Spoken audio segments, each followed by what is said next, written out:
अध्याय 54। भगवान शिव और मां पार्वती तथा उनकी बारात की विदाई। भगवान शिव का समस्त देवताओं को विदा करके कैलाश पर रहना और पार्वती खंड के श्रवण की महिमा।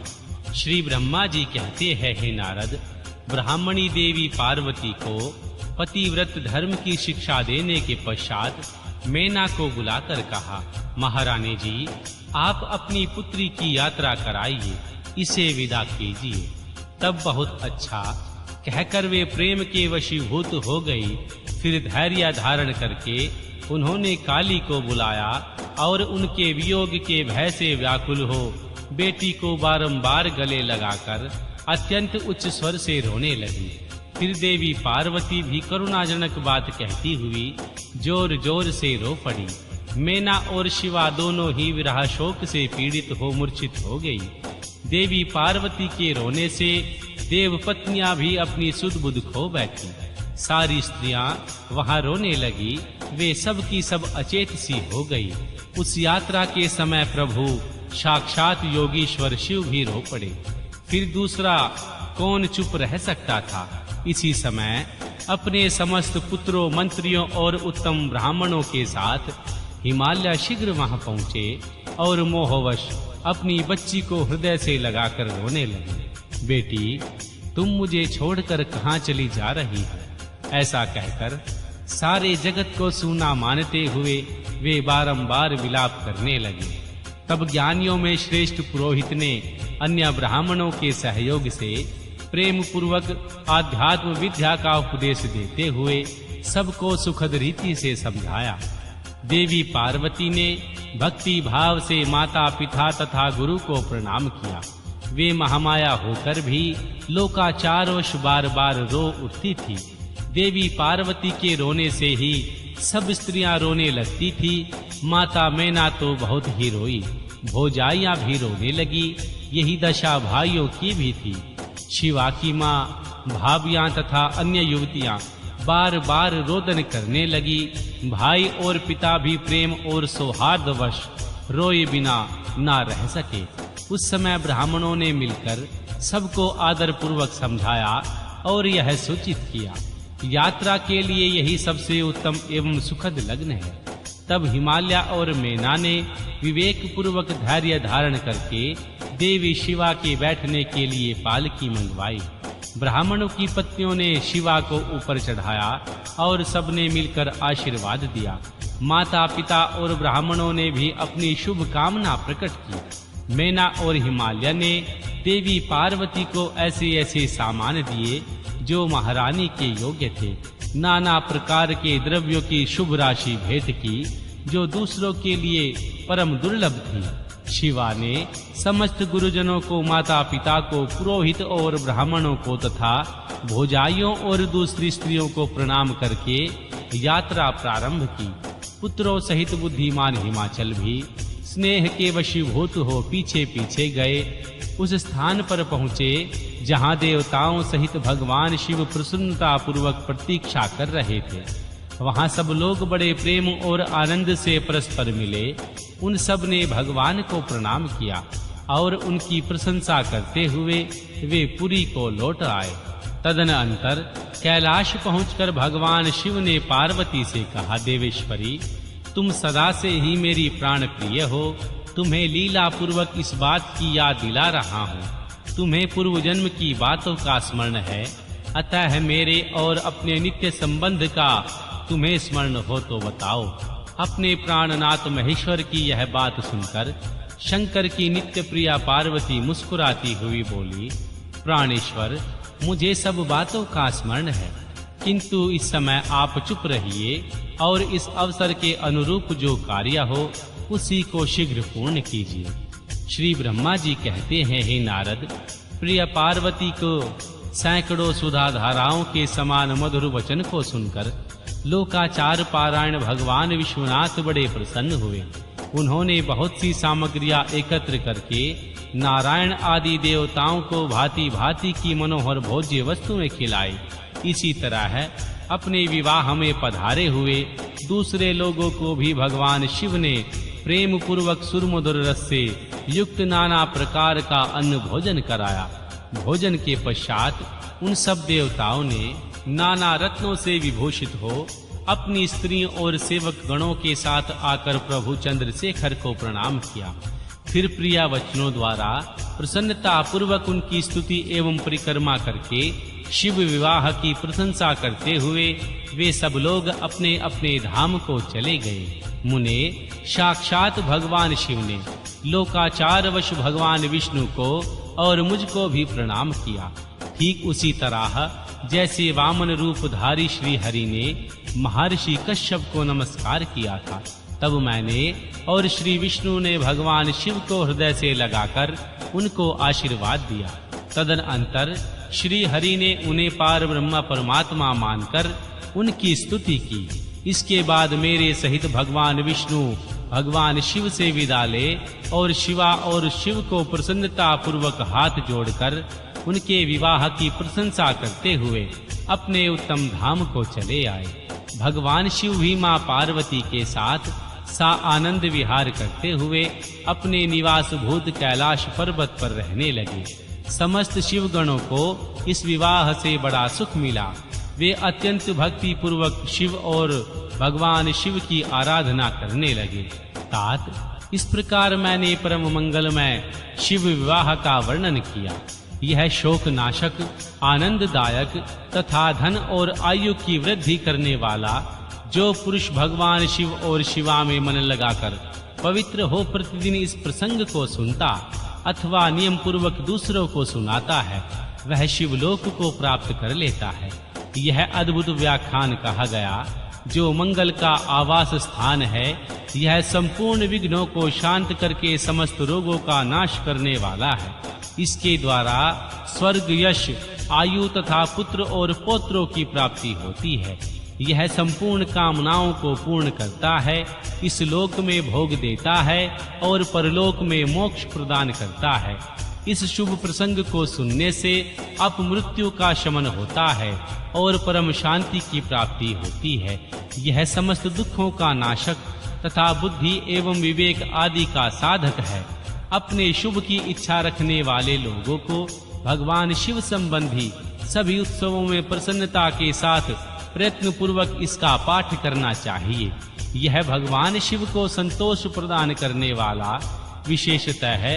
देवता आदि की प्रतिष्ठा के समय शिव संबंधी सभी कार्यों के प्रसंग में प्रसन्नता पूर्वक इसका पाठ करना चाहिए अथवा पवित्र हो भगवान शिव और मां पार्वती के इस कल्याणकारी चरित्र को सुनना चाहिए। ऐसा करने से समस्त कार्य सिद्ध होते हैं। यह सत्य है, यह सत्य है, इसमें संशय नहीं है। अध्याय 55 रुद्र संहिता पार्वती खंड संपूर्ण। रुद्र संहिता चतुर्थ कुमार खंड।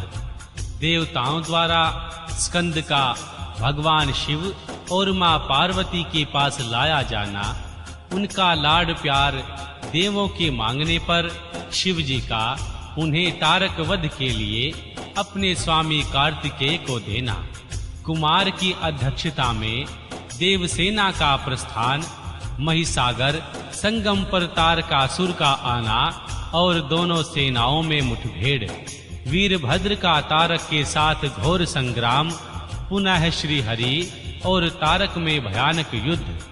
वंदना करने से जिसका मन प्रसन्न हो जाता है, जिन्हें प्रेम अत्यंत प्यारा है, जो प्रेम प्रदान करने वाले पूर्ण आनंदमय भक्तों की अभिलाषा पूर्ण करने वाले, संपूर्ण ऐश्वर्यों के एकमात्र आवास स्थान और कल्याण स्वरूप सत्य हैं, जिनका श्री विग्रह है, जो सत्यमय है, जिनका ऐश्वर्य त्रिकाल बाधित है, जो सत्य प्रिया एवं सत्य प्रदाता है। श्री ब्रह्मा और श्री विष्णु जिनकी स्तुति करते हैं, स्वेच्छा अनुसार शरीर धारण करने वाले उन भगवान शंकर की मैं वंदना करता हूँ। श्री नारद जी ने पूछा, देवताओं का मंगल करने वाले देव परमात्मा शिव तो सर्व सामर्थ्य हैं। आत्मा राम होकर भी उन्होंने जिस पुत्र की उत्पत्ति के लिए मां पार्वती के साथ विवाह किया था, उनके वह पुत्र किस प्रकार उत्पन्न हुआ, तथा तारकासुर का वध कैसे हुआ। ब्राह्मण, आप मुझ पर कृपा करके यह सारा वृतांत पूर्ण रूप से बताइए।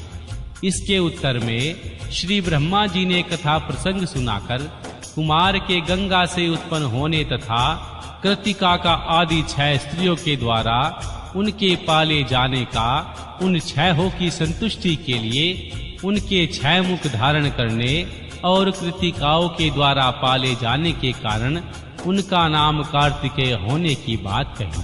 तदनंतर उनके भगवान शंकर गिरजा की सेवा में लाए जाने की कथा सुनाई। फिर श्री ब्रह्मा जी ने कहा, भगवान शंकर ने कुमार को गोद में बैठाया, अत्यंत स्नेह किया और देवताओं ने उन्हें नाना प्रकार के पदार्थ, विद्याएं, शक्ति और अस्त्र शस्त्र आदि प्रदान किए। देवी पार्वती के हृदय में प्रेम समाता नहीं था। उन्होंने हर्ष पूर्वक मुस्कुराकर कुमार को परमोत्तम ऐश्वर्य प्रदान किया, साथ ही चिरंजीवी भी बना दिया।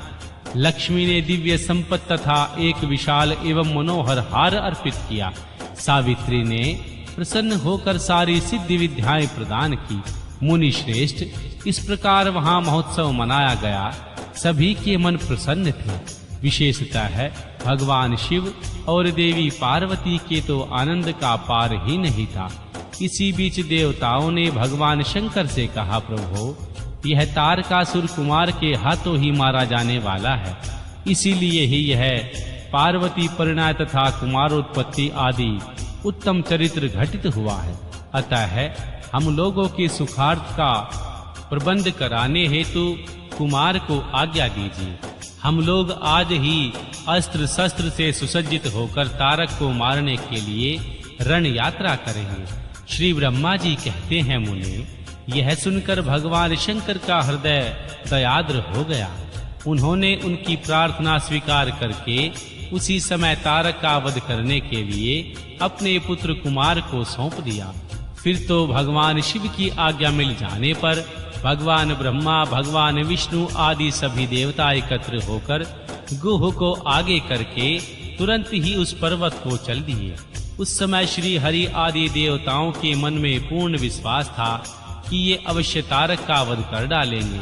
वे भगवान शंकर के तेज से भावित हो कुमार के सेनापतित्व में तारक का संहार करने के लिए रण क्षेत्र आए। उस महाबली तारक ने जब देवताओं के इस युद्धोग को सुना, तब वह भी एक विशाल सेना के साथ देवों से युद्ध करने के लिए तत्काल ही चल पड़ा। उसकी विशाल वाहिनी को आती देख देवताओं को परम विस्मय हुआ। फिर तो उन्होंने बलपूर्वक बारंबार सिंहनाद करके उसी समय तुरंत ही भगवान शंकर की प्रेरणा से विष्णु आदि संपूर्ण देवताओं के साथ आकाशवाणी हुई। आकाशवाणी ने कहा, देवगण, तुम लोग जो कुमार के अधिनायकत्व में युद्ध करने के लिए उद्यत हुए हो, इससे तुम संग्राम में दैत्य को जीतकर विजयी होगे। श्री ब्रह्मा जी कहते हैं, मुने, उस आकाशवाणी को सुनकर सभी देवताओं का उत्साह बढ़ गया। उसका भय जाता रहा और वे वीरोचित गर्जना करने लगे। उनकी युद्ध कामना बलवती हो उठी और वे सब के सब कुमार को अग्रणी बनाकर बड़ी उतावली के साथ महिसागर संगम को चले गए। उधर बहुसंख्यक असुरों से घिरा हुआ वह तारक भी बहुत बड़ी सेना के साथ शीघ्र ही वहां आधम का, जहां वे सभी देवता खड़े थे। उस असुर के आगमन काल में प्रलयकालीन मेघों के समान गर्जना करने वाली रणभेरियां तथा अनन्य कर्कश शब्द करने वाले रणवाद्य बज रहे थे। उस समय तारकासुर के साथ आने वाले दैत्य ताल ठोकते हुए गर्जना कर रहे थे। उनके पदाघात से पृथ्वी कांप उठती थी। उस अत्यंत भयंकर कोलाहल को सुनकर भी सभी देवता निर्भय ही बने रहे। वे एक साथ मिलकर तारकासुर से लोहा लेने के लिए डटकर खड़े हो गए। उस समय देवराज इंद्र कुमार को गजराज पर बिठाकर सबसे आगे खड़े हुए। वे लोकपालों से घिरे हुए थे और उनके साथ देवताओं की महती सेना भी थी। तत्पश्चात कुमार ने उस गजराज को तो महेंद्र को ही दे दिया और स्वयं वे एक ऐसे विमान पर आरूढ़ हुए जो परमाश्चर्य को जनक तथा नाना प्रकार के रत्नों से सुशोभित था। उस समय उस विमान पर सवार होने से सर्वगुण संपन्न महायशस्वी शंकर पुत्र कुमार उत्कृष्ट शोभा से संयुक्त होकर सुशोभित हो रहे थे। उन पर परम प्रकाशमान चमर डुलाए जा रहे थे। इसी बीच बालाभिमानी एवं महावीर योद्धा और दैत्य क्रोध से विहल होकर परस्पर युद्ध करने लगे। उस समय देवताओं और दैत्यों में बड़ा घमासान युद्ध हुआ। क्षण भर में ही सारी रणभूमि रुंड और मुंडों में व्याप्त हो गई। तब महाबली तारकासुर बड़ी सेना के साथ देवताओं से युद्ध करने के लिए वेग पूर्वक आगे बढ़ा। उनका रण दुर्मद तारक को युद्ध की कामना से आगे बढ़ते देखकर इंद्र आदि देवता तुरंत ही उनके सामने आ गए। फिर तो दोनों देवताओं में महान कोलाहल होने लगा। तत्पश्चात देवों तथा असुरों का विनाश करने वाला ऐसा द्वंद्व युद्ध प्रारंभ हुआ, जिसे देखकर वीर लोग हर्षो प्रफुल्ल हो गए और कायरों के मन में भय समा गया। इसी समय वीरभद्र कुपित होकर महाबली प्रथम गणों के साथ वीराभिमानी तारक के समीप आ पहुँचे। वे बलवान गणनायक भगवान शिव के कोप से उत्पन्न हुए थे। अतः समस्त देवताओं को पीछे करके युद्ध की अभिलाषा से तारक के सम्मुख डट गए। उस समय प्रथम गणों तथा सारे असुरों के मन में परमोल्लास था। अतः वे उन महासमर में परस्पर गुत्थम गुत्था होकर जूझने लगे। तदनंतर वीरभद्र से तारक का भयानक युद्ध हुआ। इसी बीच असुरों की सेना रण से विमुख हो भाग चली। इस प्रकार अपनी सेना को तितर बितर हुआ देख उनका नायक तारकासुर क्रोध से भर गया और 10,000 भुजाएं धारण करके सिंह पर सवार हो देवगणों को मार डालने के लिए वेग पूर्वक उनकी ओर झपटा। वह युद्ध के मुहाने पर तथा प्रथम गणों को मार मार कर गिराने लगा। तब प्रथम गणों के नेता महाबली वीरभद्र उसके उस कर्म को देखकर उसका वध करने के लिए अत्यंत कुपित हो उठे। फिर तो उन्होंने भगवान शिव के चरण कमल का ध्यान करके एक ऐसा त्रिशूल हाथ में लिया जिसके तेज से सारी दिशाएं और आकाश प्रकाशित हो उठे। इसी अवसर पर महान कौतुक प्रदर्शन करने वाले स्वामी कार्तिक ने तुरंत ही वीर बाहु द्वारा कहलाकर उस युद्ध को रोक दिया। तब स्वामी की आज्ञा से वीरभद्र उस युद्ध से हट गए और वह देखकर असुर सेनापति महावीर तारक कुपित हो उठा। वह युद्ध कुशल तथा नाना प्रकार के अस्त्रों का जानकार था। अतः देवताओं को ललकार ललकार कर उन पर बाणों की वृष्टि करने लगा। उस समय बलवानों में श्रेष्ठ असुरराज तारक ने ऐसा महान कर्म किया कि सारे देवता मिलकर भी उसका सामना न कर सके। उन भयभीत देवताओं को यो पिटते हुए देख भगवान अच्युत को क्रोध आ गया और वे शीघ्र ही युद्ध करने के लिए तैयार हो गए। उन भगवान श्री हरि ने अपने आयुध सुदर्शन चक्र और शर्क गढ़ धनुष को लेकर युद्ध स्थल में महादैत्य तारक पर आक्रमण किया। मुने तदनंतर सबके देखते देखते श्री हरि और तारक में अत्यंत भयंकर एवं रोमांचकारी महायुद्ध छिड़ गया। इसी बीच अच्युत ने कुपित होकर महान सिंहनाद किया और धधकती हुई ज्वालाओं के प्रकाश वाले अपने चक्र को उठाया। फिर तो श्री हरि ने उसी चक्र से दैत्यराज तारक पर प्रहार किया। उसकी चोट से अत्यंत व्यथित होकर वह असुर पृथ्वी पर गिर पड़ा, परंतु वह असुर नायक तारक अत्यंत बलवान था। अतः तुरंत ही उठकर दैत्यराज ने अपनी शक्ति से चक्र के टुकड़े टुकड़े कर दिए। मुने भगवान विष्णु और तारक दोनों बलवान थे और दोनों में आगाध बल था। अतः युद्ध स्थल में वे परस्पर जूझने लगे।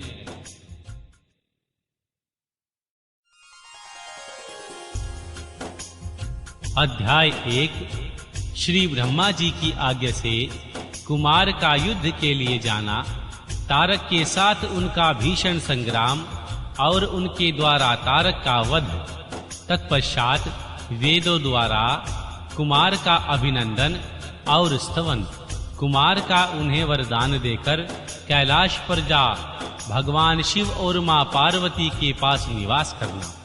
तब श्री ब्रह्मा जी ने कहा, शंकर सुवन स्वामी कार्तिक, तुम तो देवादि देव हो।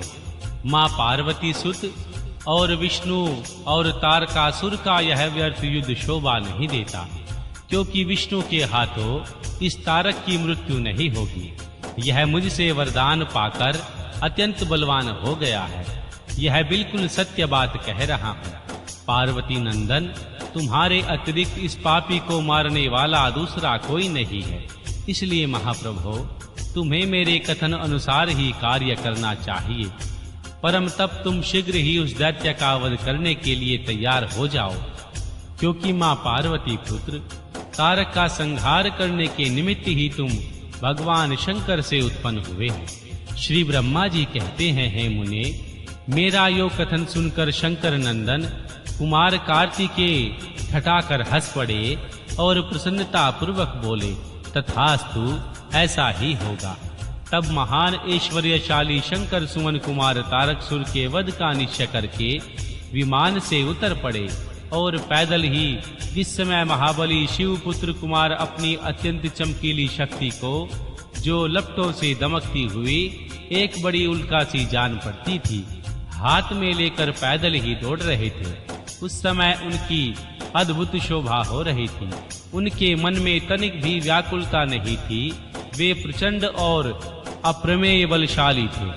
उनके शशान मुख को अपनी ओर आते देखकर तारकसुर श्रेष्ठों से बोला, क्या शत्रुओं का संहार करने वाला कुमार यही है? मैं अकेला वीर इसके साथ युद्ध करूंगा और मैं ही समस्त वीरों, प्रथम गणों, लोकपालों तथा श्री हरि जिनके नायक हैं उन देवों को भी मार डालूंगा। तदन अंतर देवताओं को दुर्वचन कहकर वह असुर तारक भीषण युद्ध करने लगा। उस समय बड़ा विकट संग्राम हुआ।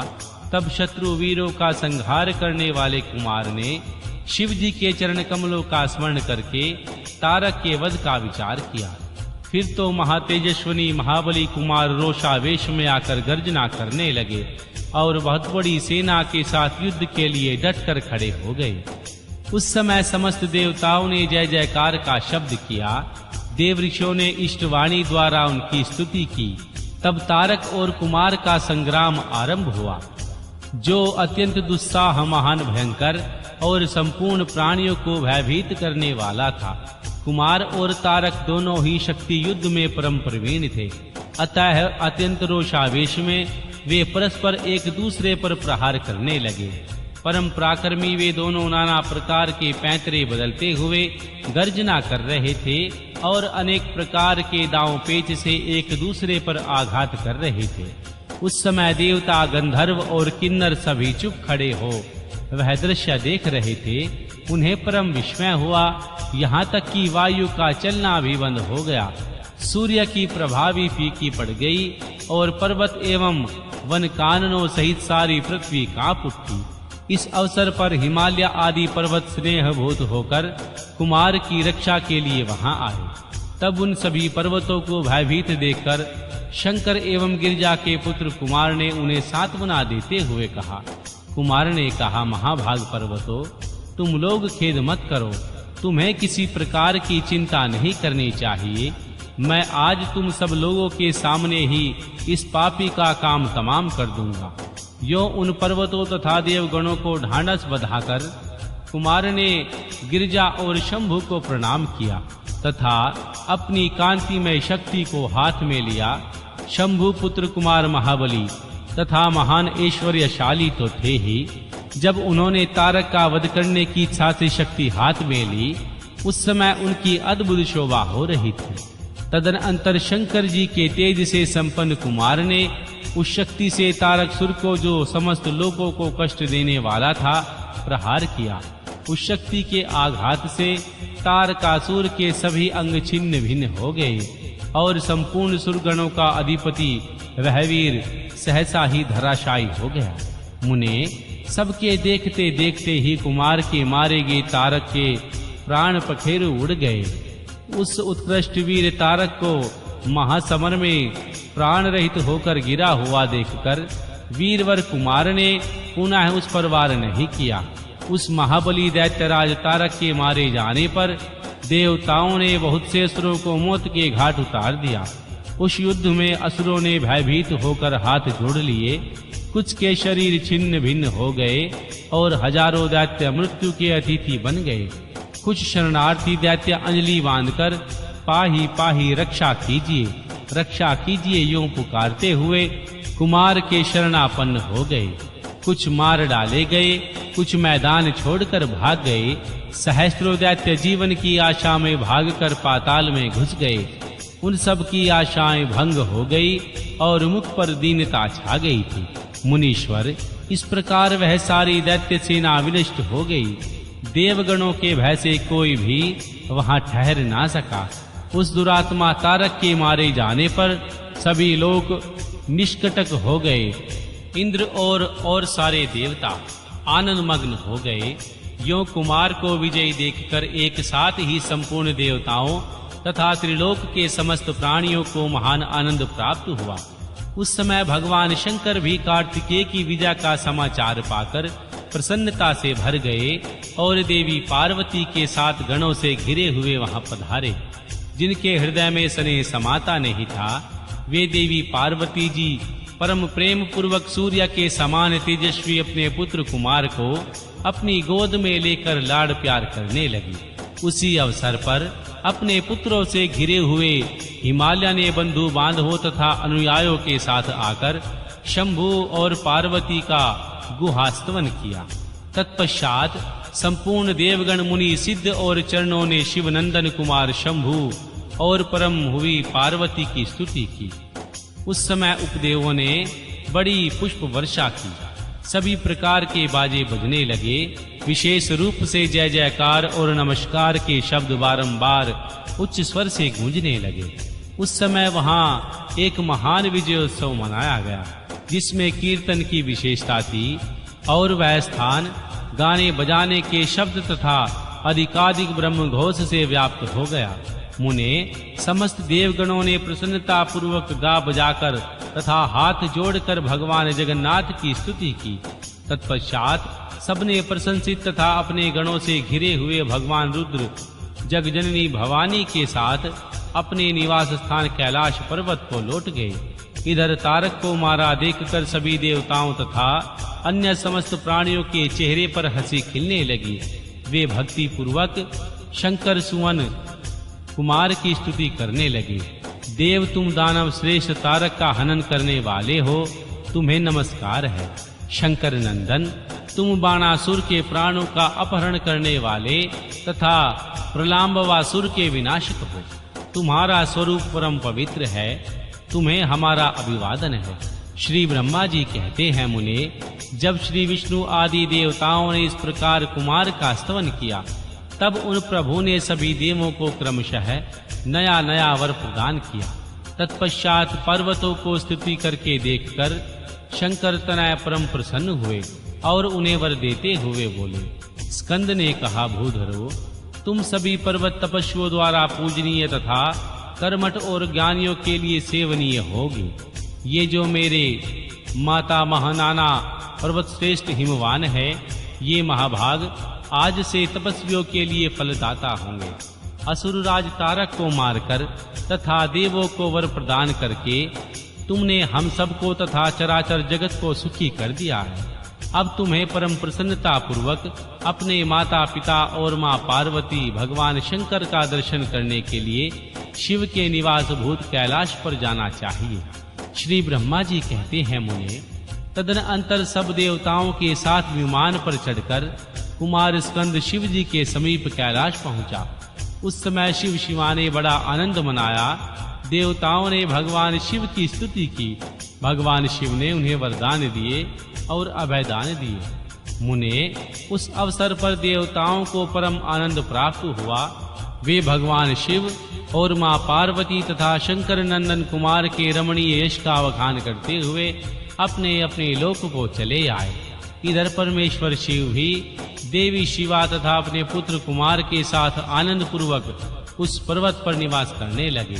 मुने, इस प्रकार जो भगवान शिव की भक्ति से ओतप्रोत एवं सुखदायक दिव्य कुमार का वह सारा चरित्र मैंने तुम्हें सुनाया है और तुम्हारे सामने वर्णन किया है। और अब क्या सुनना चाहते हो?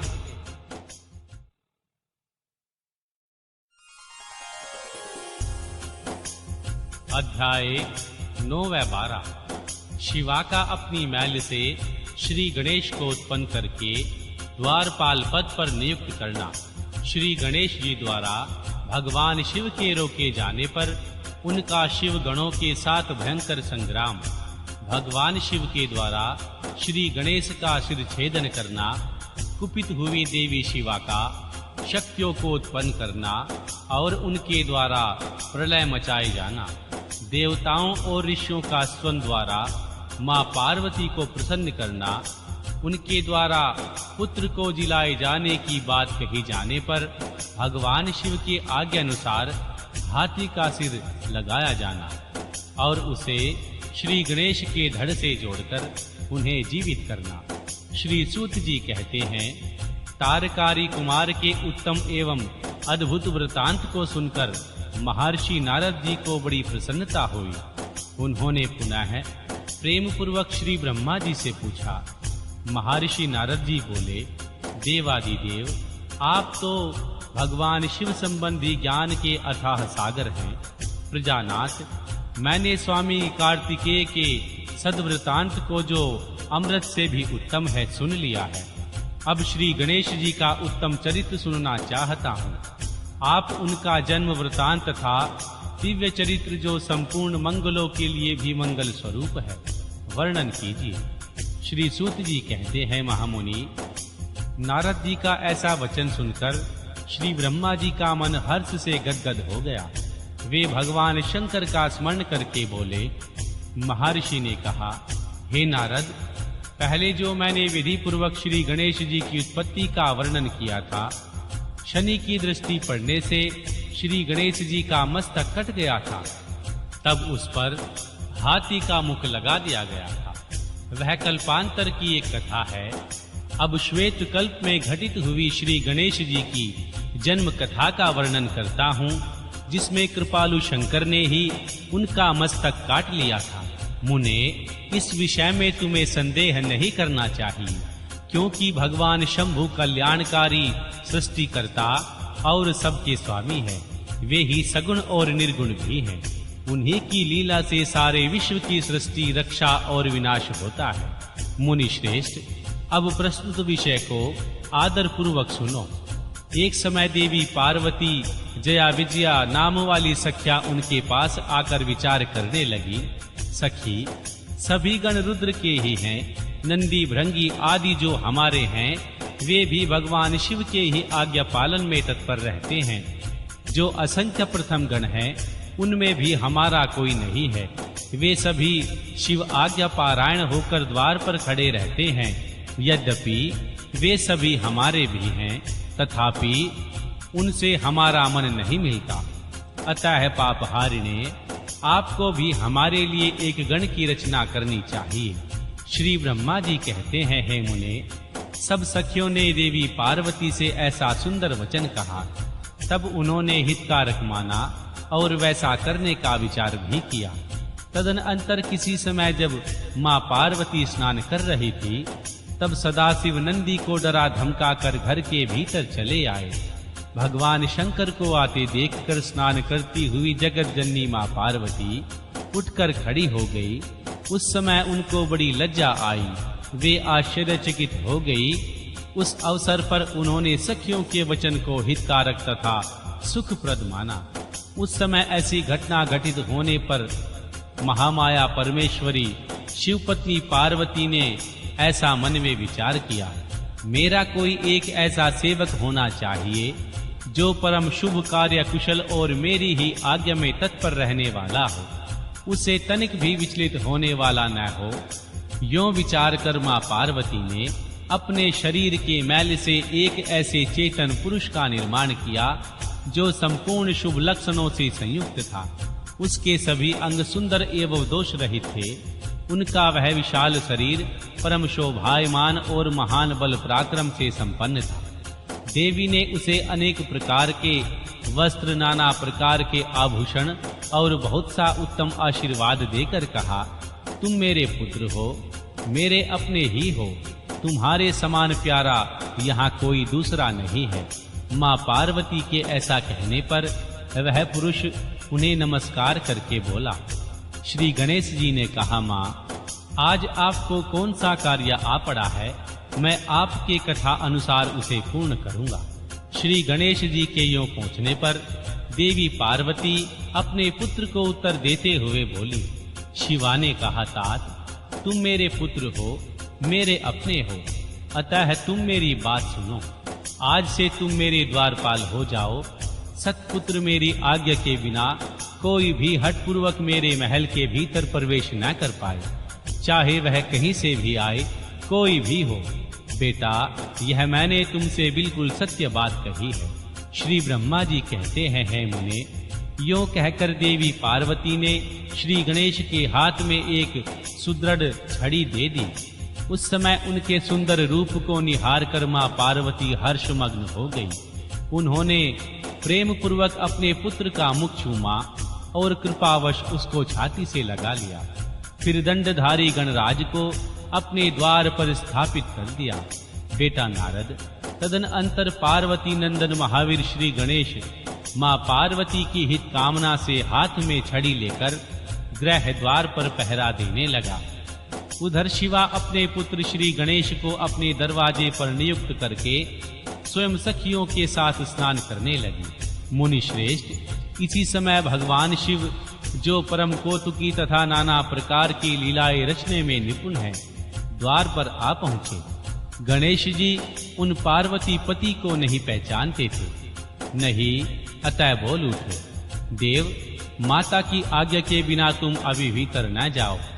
माता स्नान करने के लिए बैठी हैं, तुम कहाँ जाना चाहते हो? इस समय यहाँ से हट जाओ।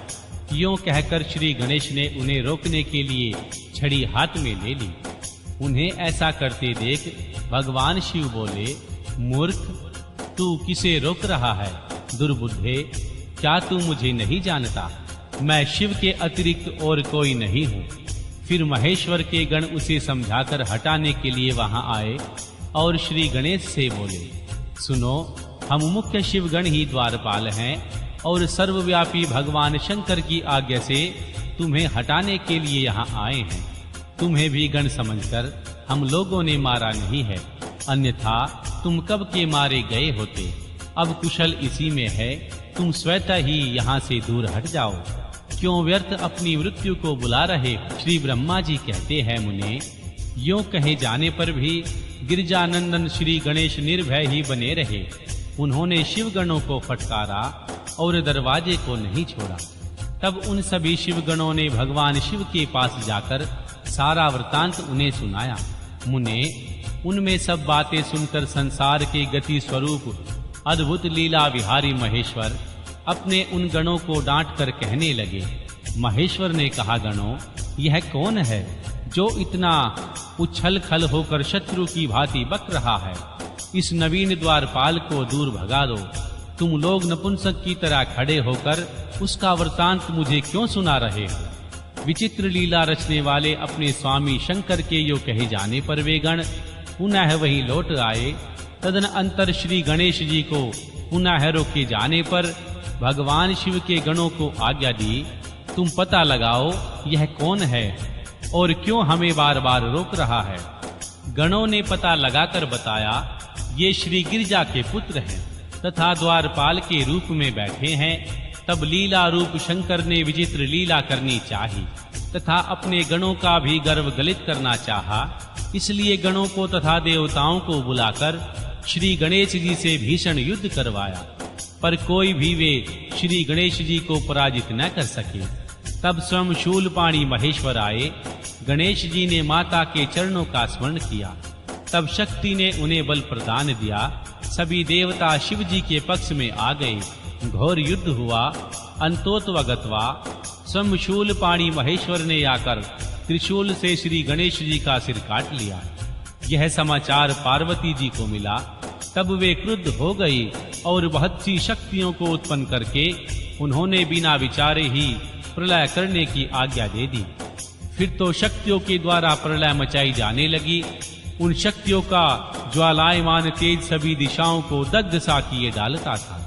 उसे देखकर वे सभी शिवगण भयभीत हो गए और भागकर दूर जा खड़े हुए।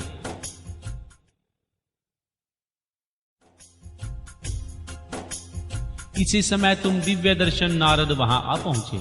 तुम्हारा वहां आने का अभिप्राय देवगणों को सुख पहुंचाना था तब तुमने मुझ देवताओं सहित भगवान शंकर को प्रणाम करके कहा, इस विषय में सबको मिलकर विचार करना चाहिए। वे सभी देवता तुम महामाना के साथ सलाह करने के लिए इस दुख का शमन कैसे हो सकता है। फिर उन्होंने यही निश्चय किया, जब तक गिरिजा देवी कृपा नहीं करेंगी तब तक सुख प्राप्त नहीं हो सकेगा। अब इस विषय में और विचार करना व्यर्थ है। ऐसी धारणा करके तुम्हारे सहित सभी देवता और ऋषि भगवती शिवा के निकट गए और क्रोध की शांति के लिए उन्हें प्रसन्न करने लगे। उन्हें प्रेम पूर्वक उन्हें प्रसन्न करते हुए अनेकों स्तोत्रों द्वारा उनकी स्तुति करके बारंबार उनके चरणों में अभिवादन किया। फिर देवगण की आज्ञा से ऋषि बोले, देव ऋषियों ने कहा, जगदम्बे तुम्हें नमस्कार है, शिव पत्नी तुम्हें प्रणाम है, चंडिके तुम्हें हमारा अभिवादन प्राप्त हो, कल्याणी तुम्हें बारंबार प्रणाम है, अम्बे तुम ही आदि शक्ति हो, तुम ही सदाचारिणी सृष्टि की निर्माण करती हो, पालिका शक्ति और संहार करने वाली हो, देवेशी तुम्हारे कोप से सारी त्रिलोक की विकल हो रही है, अतः अब प्रसन्न हो जाओ और क्रोध को शांत करो। देवी हम लोग तुम्हारे चरणों में मस्तक झुकाते हैं। श्री ब्रह्मा जी कहते हैं, हे नारद, यों तुम सभी ऋषियों द्वारा स्तुति किए जाने पर भी परादेवी पार्वती ने उनकी ओर क्रोध भरी दृष्टि से ही देखा, किंतु कुछ कहा नहीं। तब उन ऋषियों ने पुनः उनके चरण कमलों में सिर झुकाया और भक्ति पूर्वक हाथ जोड़कर मां पार्वती से निवेदन किया। ऋषियों ने कहा, देवी अभी संहार होना चाहता है, उसे क्षमा करो। अंबिके तुम्हारे स्वामी शिव भी तो यहीं स्थित हैं, तनिक उनकी ओर तो दृष्टिपात करो। हम लोग ये भगवान ब्रह्मा, भगवान विष्णु आदि देवता तथा सारी प्रजा सब तुम्हारे साथ ही है और व्याकुल होकर अंजलि बांधे तुम्हारे सामने खड़े हैं। परमेश्वरी इन सब का अपराध क्षमा करो। शिवे अब इन्हें शांति प्रदान करो। श्री ब्रह्मा जी कहते हैं, हे मुने, सभी देव ऋषियों ने कहकर अत्यंत दीन भाव से व्याकुल हो हाथ जोड़कर चंडिका के सामने सम्मुख खड़े हो गए। उनका ऐसा कथन सुनकर चंडिका प्रसन्न हो गई, उनके हृदय में करुणा का संचार हो गया। तब वे ऋषियों से बोली। देवी ने कहा, ऋषियों यदि मेरा पुत्र जीवित हो जाए और वह तुम लोगों के मध्य पूजनीय मान लिया जाए तो संहार नहीं होगा। जब तुम लोग उसे सर्व अध्यक्ष का पद प्रदान करोगे तभी लोक में शांति हो सकती है, अन्यथा तुम्हें सुख प्राप्त नहीं हो सकता। श्री ब्रह्मा जी कहते हैं, मुने, पार्वती के यो कहने पर तुम सभी ऋषियों ने उन देवताओं के पास आकर सारा वृतांत कह सुनाया। उसे सुनकर इंद्र आदि सभी देवताओं के चेहरे पर उदासी छा गई। वे शंकर जी के पास गए और हाथ जोड़कर उनके चरणों में नमस्कार करके सारा समाचार निवेदन किया। देवताओं का कथन सुनकर शिवजी ने कहा, ठीक है, जिस प्रकार सारी त्रिलोक की सुख मिल सके वही करना चाहिए। अतः अब उत्तर दिशा की ओर जाना चाहिए और जो जीव पहले मिले उसका सिर काटकर उस बालक के शरीर पर जोड़ देना चाहिए।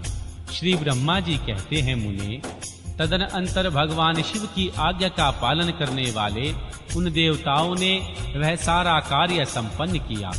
उन्होंने उस शिशु को शरीर को धो पोंछकर विधिवत उसकी पूजा की। फिर वे उत्तर दिशा की ओर गए। वहां उन्हें पहले एक दांत वाला एक हाथी मिला। उन्होंने उसका सिर लाकर उस शरीर पर जोड़ दिया। हाथी के उस सिर को संयुक्त कर देने के पश्चात सभी देवताओं ने भगवान शिव को प्रणाम करके कहा, हम लोगों ने अपना काम पूरा कर दिया है, अब जो करना शेष है उसे आप लोग पूर्ण करें। श्री ब्रह्मा जी कहते हैं, तब शिवाज्ञा पालन संबंधिनी देवताओं की बात सुनकर सभी देवों और पार्षदों को महान आनंद हुआ। तत्पश्चात श्री ब्रह्मा, भगवान विष्णु आदि सभी देवता अपने स्वामी निर्गुण स्वरूप भगवान शंकर को प्रणाम करके, स्वामिन, आप महात्मा के जिस तेज से हम सभी उत्पन्न हुए हैं, आपका वही तेज वेद मंत्र के अभियोग से इस बालक में प्रवेश करे। इस प्रकार सभी देवताओं ने मिलकर वेद मंत्रों द्वारा जल को अभिमंत्रित किया। फिर भगवान शिव का स्मरण करके उस उत्तम जल को बालक के शरीर पर छिड़क दिया। उस जल का स्पर्श होते ही वह बालक शिव इच्छा से शीघ्र ही चेतना युक्त होकर जीवित हो गया और सोए हुए उठकर बैठ गया। वह सौभाग्यशाली बालक अत्यंत सुंदर था। उसका मुख हाथी का सा, शरीर हरा लाल तथा चेहरे पर प्रसन्नता खिल रही थी। उसकी आकृति कामनीय थी और उसकी प्रभा फैल रही थी। मुनीश्वर पार्वती नंदन उस बालक को जीवित देखकर वहां उपस्थित हुए सभी लोग आनंद मग्न हो गए और सारा दुख विलीन हो गया। तब हर्ष विभोर होकर सभी लोगों ने उस बालक को मां पार्वती जी को दिखाया। अपने पुत्र को जीवित देखकर मां पार्वती परम प्रसन्न हुई। अध्याय 13 व 17। मां पार्वती द्वारा श्री गणेश जी को वरदान, देवों द्वारा उन्हें अग्र पूजा माने जाना, भगवान शिव के द्वारा श्री गणेश जी को सर्व अध्यक्ष पद का प्रदान और गणेश चतुर्थी व्रत का वर्णन। तत्पश्चात सभी देवताओं का उनकी स्तुति करके हर्ष पूर्वक अपने अपने स्थान को लौट जाना। श्री ब्रह्मा जी कहते हैं, मुने, जब विकृत स्वरूप वाले गिरजापुत्र गजानन व्याघ्र रहित होकर जीवित हो उठे, तब गणनायक देवों ने उनका अभिषेक किया। अपने पुत्र को देखकर मां पार्वती आनंद मग्न हो गई और उन्होंने हर्ष तिरेक से उस बालक को दोनों हाथों से पकड़कर छाती से लगा लिया। फिर अंबिका ने प्रसन्न होकर अपने पुत्र श्री गणेश को अनेक प्रकार के वस्त्र और आभूषण प्रदान किए। तदनंतर सिद्धियों ने अनेकों विधि विधान से उनका पूजन किया और माता ने अपने सर्व दुखहारी हाथ से उनके अंगों का स्पर्श किया। इस प्रकार शिव पत्नी पार्वती देवी ने अपने पुत्र का सत्कार करके उनका मुख चूमा और प्रेम पूर्वक उसे वरदान देते हुए कहा, बेटा, इस समय तुझे बड़ा कष्ट झेलना पड़ा है, किंतु अब तू कृत्य हो गया है। तू धन्य है।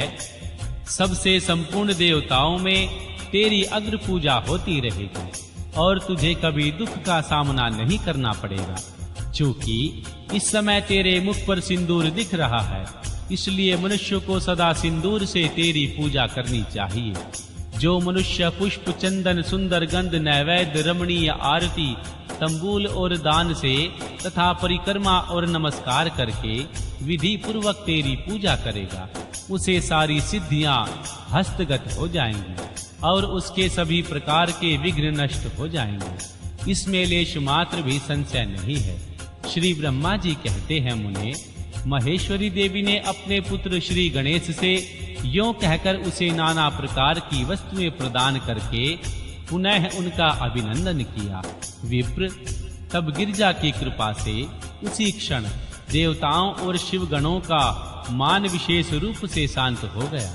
तदनंतर इंद्र आदि देवताओं ने हर्षातिरेक से शिवा की स्तुति की और उन्हें प्रसन्न करके वे भक्ति भाव चित्त से श्री गणेश जी को लेकर भगवान शिव के समीप गए। वहां पहुंचकर उन्होंने त्रिलोकी की कल्याण कामना से भवानी के उस बालक को भगवान शिव की गोद में बिठा दिया। तब शिव जी भी उस बालक के मस्तक पर अपना करकमल फेरते हुए देवताओं से बोले, यह मेरा दूसरा पुत्र है। तत्पश्चात श्री गणेश जी भी उठकर भगवान शिव के चरणों में अभिवादन करते हैं। फिर मां पार्वती को, मुझको और श्री विष्णु और महर्षि नारद आदि सभी ऋषियों को प्रणाम करके आगे खड़े होकर उन्होंने कहा, यो अभिमान करना मनुष्य का स्वभाव ही है, अतः आप लोग अपराध क्षमा करें। तब मैं भगवान शंकर और श्री विष्णु इन तीनों देवताओं ने एक ही साथ प्रेम पूर्वक उन्हें उत्तम वर प्रदान किए। सुरवरों, जैसे त्रिलोकी में हम तीनों देवों की पूजा होती है, उसी तरह सबको इन श्री गणेश जी का भी पूजन करना चाहिए। मनुष्य को चाहिए कि पहले इनकी पूजा करने के पश्चात हम लोगों का पूजन करें। ऐसा करने से हम लोगों की पूजा संपन्न हो जाएगी। देवगणों, यदि कहीं इनकी पूजा पहले न करके अन्य देव का पूजन किया गया तो उनका पूजन का फल नष्ट हो जाएगा। इसमें अन्यथा विचार करने की आवश्यकता नहीं है। श्री ब्रह्मा जी कहते हैं, मुने, तदनंतर श्री ब्रह्मा, भगवान विष्णु और भगवान शंकर आदि सभी देवताओं ने मिलकर मां पार्वती को प्रसन्न करने के लिए वहीं श्री गणेश जी को सर्व अध्यक्ष पद घोषित कर दिया। उसी समय भगवान शिव प्रसन्न चित्त मन से पुनः श्री गणेश को लोक में सर्वदा सुख देने वाले अनेकों वर प्रदान करते हुए बोले। भगवान शंकर ने कहा, गिरिजानंदन, निसंदेह मैं तुझ पर प्रसन्न हूँ। मेरे प्रसन्न हो जाने पर अब तू सारे जगत को ही प्रसन्न हुआ समझ। कोई भी तेरा विरोध नहीं कर सकता। तू शक्ति का पुत्र है, अतः अत्यंत तेजस्वी है। बालक होने पर भी तूने महान पराक्रम प्रकट किया है, इसलिए तू सदा सुखी रहेगा। विघ्ननाश के कार्य में तेरा नाम सबसे श्रेष्ठ होगा। तू सबका पूज्य है, अतः अब मेरे संपूर्ण गणों का अध्यक्ष हो जा। इतना कहे जाने के पश्चात महात्मा शंकर अत्यंत प्रसन्नता के कारण गणेश को पुनः वरदान देते हुए बोले, गणेश्वर, तू भद्रपद मास के शुक्ल पक्ष की चतुर्थी तिथि को चंद्रमा का शुभोदय होने पर उत्पन्न हुआ है। जिस समय गिरजा के सुंदर चित्त से तेरा रूप प्रकट हुआ, उस समय रात्रि का प्रथम पहर बीत रहा था। इसीलिए उसी दिन से आरंभ करके उसी तिथि में तेरा उत्तम व्रत करना चाहिए। यह व्रत परम शोभान तथा संपूर्ण सिद्धियों को प्रदान करेगा। वर्ष के अंत में जब पुनः वही चतुर्थी आ जाए, तब तक तेरे कथानुसार तेरे व्रत का पालन करना चाहिए। जिन्हें संसार में अनेक प्रकार के अनुपम सुखों की कामना हो, उन्हें चतुर्थी के लिए भक्ति पूर्वक विधि विधान से तेरा पूजन करना चाहिए।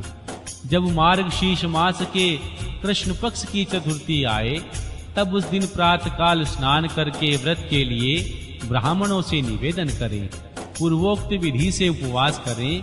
फिर धातु की, मूंगे की, श्वेत मदार की तथा मिट्टी की मूर्ति बनाकर उसकी प्राण प्रतिष्ठा करें और भक्ति भाव से नाना प्रकार के दिव्य गंधों, चंदनों और पुष्पों से उनकी पूजा करें।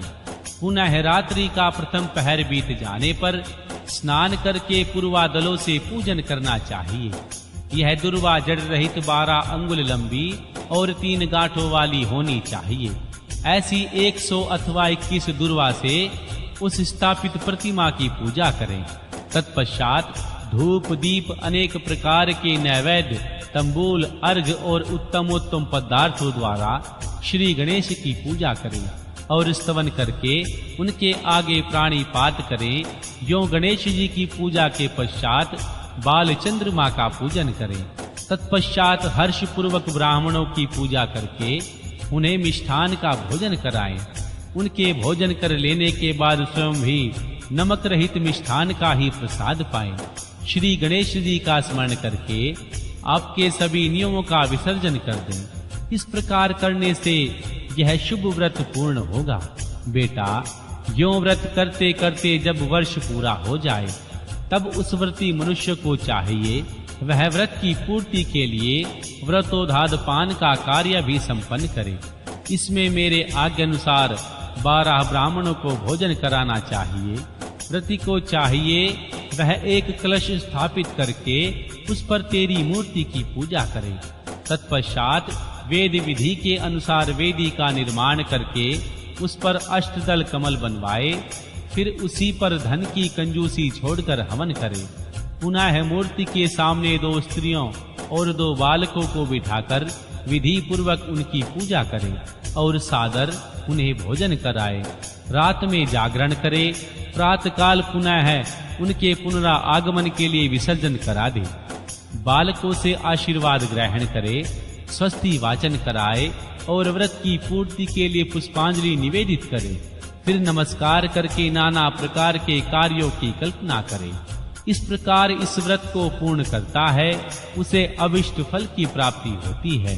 श्री गणेश जो श्रद्धा सहित अपनी शक्ति के अनुसार नित्य तेरी पूजा करेगा, उसके सभी मनोरथ सफल हो जाएंगे।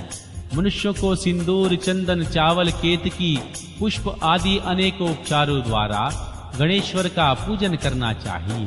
यो जो लोग नाना प्रकार के उपचारों से भक्ति पूर्वक तेरी पूजा करेंगे, उनके विघ्नों का सदा के लिए नाश हो जाएगा और उनकी कार्य सिद्धि होती रहेगी।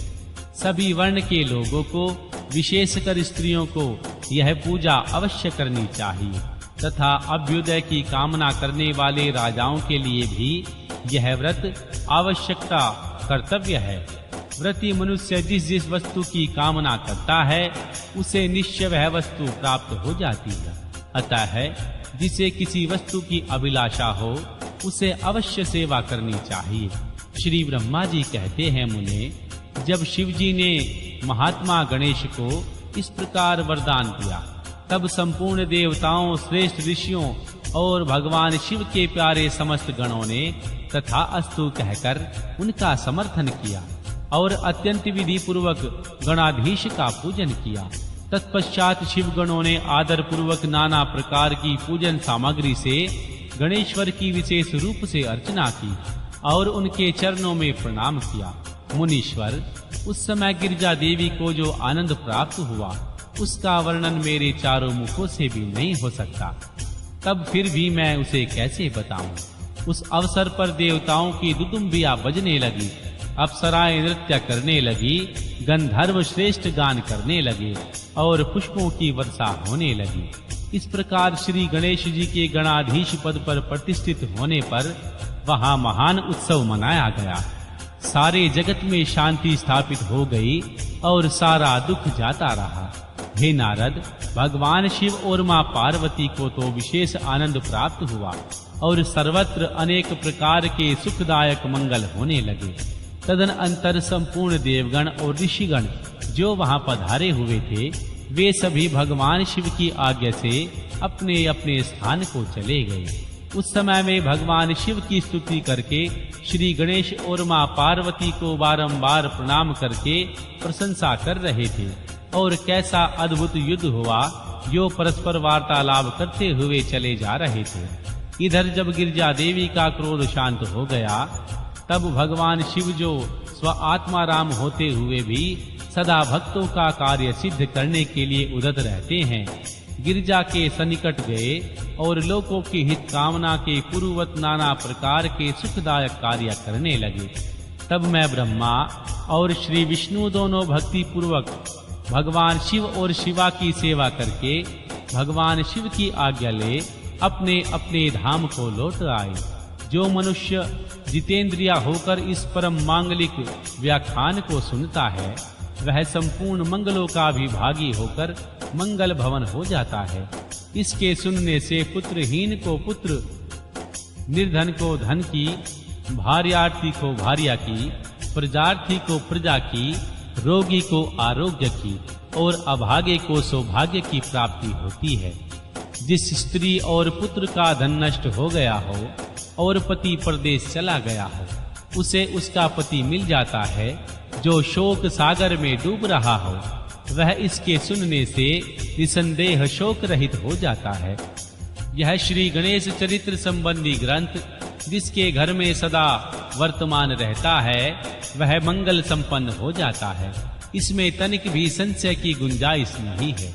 जो यात्रा के अवसर पर अथवा किसी भी पुण्य पर्व पर इसे मन लगाकर सुनता है, वह श्री गणेश जी की कृपा से संपूर्ण अभिष्ट फल को प्राप्त कर लेता है। अध्याय 19। स्वामी कार्तिक और श्री गणेश जी की बाल लीला। दोनों का परस्पर विवाह के विषय में विवाद। भगवान शिव के द्वारा पृथ्वी की परिक्रमा का आदेश। कार्तिकेय का प्रस्थान। श्री गणेश जी का माता पिता की परिक्रमा करके उनसे पृथ्वी परिक्रमा स्वीकार कराना। विश्व रूप की सिद्धि और बुद्धि नामक दोनों कन्याओं के साथ भगवान गणेश का विवाह और उनमें क्षेम तथा लाभ नामक 2 पुत्रों की उत्पत्ति। कुमार का पृथ्वी की परिक्रमा करके लौटना और क्षुब्ध होकर क्रोच पर्वत पर चले जाना। कुमार खंड के श्रवण की महिमा। महर्षि नारद जी ने पूछा, तात मैंने श्री गणेश जी के जन्म संबंधी अनुपम वृतांत तथा परम पराक्रम से विभूषित उनका दिव्य चरित्र भी सुन लिया है। सुरेश्वर, इसके बाद कौन सी घटना घटी उसका वर्णन कीजिए, क्योंकि पिताजी शिव और मां पार्वती का उज्जवल यश महान है, आनंद प्रदान करने वाला है। श्री ब्रह्मा जी ने कहा, मुनि श्रेष्ठ, तुम तो बड़े करुणानिक हो, तुमने बड़ी उत्तम बात पूछी है। ऋषि सप्तम, अच्छा, अब मैं उनका वर्णन करता हूँ, तुम ध्यान लगाकर सुनो। विपेंद्र, भगवान शिव और मां पार्वती अपने दोनों पुत्रों की बाल लीला देख देख कर महान प्रेम में मग्न रहने लगी। पुत्रों का लाड प्यार करने के कारण माता पिता का सुख दिनों दिन बढ़ता जाता और वे दोनों कुमार प्रीति पूर्वक आनंद के साथ तरह तरह की लीला करते। मुनीश्वर, वे दोनों बालक स्वामी कार्तिकेय और श्री गणेश भक्ति पूरी चित्त से सदा माता पिता की परिचर्या किया करते थे। इससे माता पिता का महान स्नेह षण्मुख और गणेश पर शुक्ल पक्ष के चंद्रमा की भांति दिन प्रतिदिन बढ़ता ही गया। एक समय भगवान शिव और शिवा दोनों प्रेम पूर्वक एकांत में बैठकर यों विचार करने लगे, हमारे ये दोनों पुत्र विवाह के योग्य हो गए, अब इन दोनों का शुभ विवाह कैसे संपन्न हो। हमें तो जैसे षडानन प्यारा है वैसे ही गणेश भी है। ऐसी चिंता में पड़कर वे दोनों लीलावश आनंद मग्न हो गए। मुने, माता पिता के विचार को सुनकर उन दोनों पुत्रों के मन में भी विवाह की इच्छा जाग उठी। वे दोनों पहले मैं विवाह करूंगा, पहले मैं विवाह करूंगा, यूं कहकर बारंबार परस्पर विवाद करने लगे। तब जगत के आदेश्वर ने दोनों दंपति पुत्रों की बात सुनकर लौकिक आचार का आश्रय ले परम विस्मय को प्राप्त हुए कुछ समय बाद उन्होंने अपने दोनों पुत्रों को बुलाया और उनसे इस प्रकार कहा। शिव पार्वती बोले, सुपुत्रों, हम लोगों ने पहले से ही एक नियम बना रखा है जो तुम दोनों के लिए सुखदायक होगा। अब हम यथार्थ रूप से उसका वर्णन करते हैं, तुम लोग प्रेम पूर्वक सुनो। प्यारे बच्चों, हमें तो तुम दोनों पुत्र ही एक समान प्यारे हो, किसी पर विशेष प्रेम हो ऐसी बात नहीं है। अतः तुम लोगों के विवाह के विषय में एक ऐसी शर्त बनाई है जो दोनों के लिए कल्याणकारिणी है। वह शर्त यह है कि जो सारी पृथ्वी की परिक्रमा करके पहले लौट आएगा उसी का शुभ विवाह पहले किया जाएगा। श्री ब्रह्मा जी कहते हैं, मुने, माता पिता की यह बात सुनकर शरजन्मा महाबली कार्तिकेय तुरंत ही अपने स्थान से पृथ्वी की परिक्रमा करने के लिए चल दिए, परंतु अगाध बुद्धि संपन्न श्री गणेश वही खड़े रहे। वे अपनी उत्तम बुद्धि का आश्रय ले बारंबार मन में विचार करने लगे, अब मैं क्या करूं, कहां जाऊं? परिक्रमा तो मुझसे हो नहीं सकेगी, क्योंकि कोस भर चलने के बाद मुझसे चला नहीं जाएगा। फिर सारी पृथ्वी की परिक्रमा करके मैं कैसे सुख प्राप्त कर सकूंगा? ऐसा विचार श्री गणेश जी जो कुछ कर रहे थे उसे सुनो। उन्होंने अपने घर लौटकर विधि पूर्वक स्नान किया और माता पिता से इस प्रकार कहा। श्री गणेश जी बोले, पिताजी एवं माताजी, मैंने आप लोगों की पूजा करने के लिए यह 2 आसन स्थापित किए हैं। आप दोनों इस पर विराजिए और मेरा मनोरथ पूर्ण कीजिए। श्री ब्रह्मा जी कहते हैं, मुने, भगवान गणेश की बात सुनकर मां पार्वती और परमेश्वर उनकी पूजा ग्रहण करने के लिए आसन पर विराजमान हो गए। तब श्री गणेश जी ने उनकी विधि पूर्वक पूजा की और बारंबार प्रणाम करते हुए उनकी 7 बार प्रदक्षिणा की। बेटा नारद, गणेश तो बुद्धि सागर ही थे। वे हाथ जोड़कर प्रेम मग्न माता पिता की बहुत से प्रकार से स्तुति करने लगे। श्री गणेश जी ने कहा, हे माताजी तथा हे पिताजी, आप लोग मेरी उत्तम बात सुनिए और शीघ्र मेरा शुभ विवाह कर दीजिए। श्री ब्रह्मा जी कहते हैं, हे मुने, महात्मा गणेश का ऐसा वचन सुनकर वे दोनों माता पिता महाबुद्धिमान श्री गणेश से बोले, शिवा शिव ने कहा, बेटा तुम पहले काननों सहित इस सारी पृथ्वी की परिक्रमा तो करा। कुमार गया हुआ है, तू भी जा और पहले लौट कर आ, तब तेरा विवाह पहले कर दिया जाएगा। श्री ब्रह्मा जी कहते हैं, मुने नियम पारायण गणेश माता पिता की ऐसी बात सुनकर कुपित होकर बोला। श्री गणेश जी ने कहा, हे माता जी तथा हे पिताजी, आप दोनों सर्वश्रेष्ठ धर्म रूप और महाबुद्धिमान हैं, अतः धर्म अनुसार मेरी बात सुनिए। मैंने 7 बार पृथ्वी की परिक्रमा की है, फिर आप लोग ऐसी बात क्यों कर रहे हैं? श्री ब्रह्मा जी कहते हैं, हे मुने भगवान शिव और मां पार्वती तो बड़े लीलानंदी ही ठहरे। वे गणेश का कथन सुनकर लौकिक गति का आश्रय लेकर बोले। भगवान शिव और मां पार्वती ने कहा, पुत्र तूने समुद्र पर्यंत विस्तार वाली बड़े बड़े काननों से युक्त इस सप्तद्वीप वाली विशाल पृथ्वी की परिक्रमा कब कर ली? श्री ब्रह्मा जी कहते हैं, मुने जब भगवान शिव और मां पार्वती ने ऐसा कहा, तब उसे सुनकर महान बुद्धि संपन्न श्री गणेश जी बोले। श्री गणेश जी ने कहा, माता जी एवं पिताजी, मैंने अपनी बुद्धि से आप दोनों भगवान शिव पार्वती की पूजा करके प्रदक्षिणा कर ली है, अतः मेरी समुद्र पर्यंत पृथ्वी की परिक्रमा पूरी हो गई। धर्म के संग्रह भूत वेद और शास्त्रों में जो ऐसे वचन मिलते हैं वे सत्य हैं अथवा असत्य। वे वचन है कि जो पुत्र माता पिता की पूजा करके उनकी प्रदक्षिणा करता है, उसे पृथ्वी परिक्रमा जनित फल सुलभ होता है। जो माता पिता को घर पर छोड़कर तीर्थ यात्रा के लिए जाता है, वह माता पिता की हत्या से मिलने वाले पाप का भागी होता है, क्योंकि पुत्र के लिए माता पिता का आचरण सरोज ही महान तीर्थ है। अन्य तीर्थ तो दूर जाने पर ही प्राप्त होते हैं, परंतु धर्म का साधन भूत यह तीर्थ तो पास में ही सुलभ होता है। पुत्र के लिए माता पिता और स्त्री पति ये दोनों सुंदर तीर्थ घर में ही वर्तमान है। ऐसा जो वेद शास्त्र निरंतर उद्घोषित करते हैं, उसे फिर आप लोग असत्य कर दीजिए, और यदि वह सत्य हो गया है, निसंदेह वेद भी असत्य हो जाएंगे और वेद द्वारा वर्णित आपका यह स्वरूप भी झूठा समझा जाएगा। इसलिए या तो शीघ्र ही मेरा शुभ विवाह कर दीजिए, अथवा यो कह दीजिए वेद शास्त्र झूठे हैं, आप दोनों धर्म रूप हैं, अतः भलीभांति विचार करके इन दोनों में जो परम उत्तम प्रतीत हो उसे प्रयत्न पूर्वक करना चाहिए। श्री ब्रह्मा जी कहते हैं, मुने तब जो बुद्धिमानों में श्रेष्ठ उत्तम बुद्धि संपन्न तथा महान ज्ञानी है, वे पार्वती नंदन श्री गणेश इतना कहकर चुप हो गए।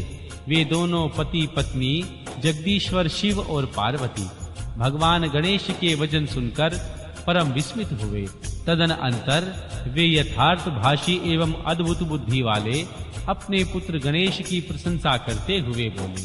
शिव और शिवा ने कहा, बेटा तू महान आत्मबल से संपन्न है, इसी से तुझे निर्मल बुद्धि उत्पन्न हुई है। जो बात सही है वह बिल्कुल सत्य है, अन्यथा नहीं है। दुख का अवसर आने पर जिनकी बुद्धि विशिष्ट हो जाती है, उनका सुख उसी प्रकार विशिष्ट हो जाता है जैसे सूर्य के उदय होते ही अंधकार। जिनके पास बुद्धि है वही बलवान है, बुद्धिहीन के पास बल कहाँ। पुत्र वेद शास्त्र और पुराणों में बालक के लिए धर्म पालन की जो बात कही गई है, वह सब तूने पूरी कर ली।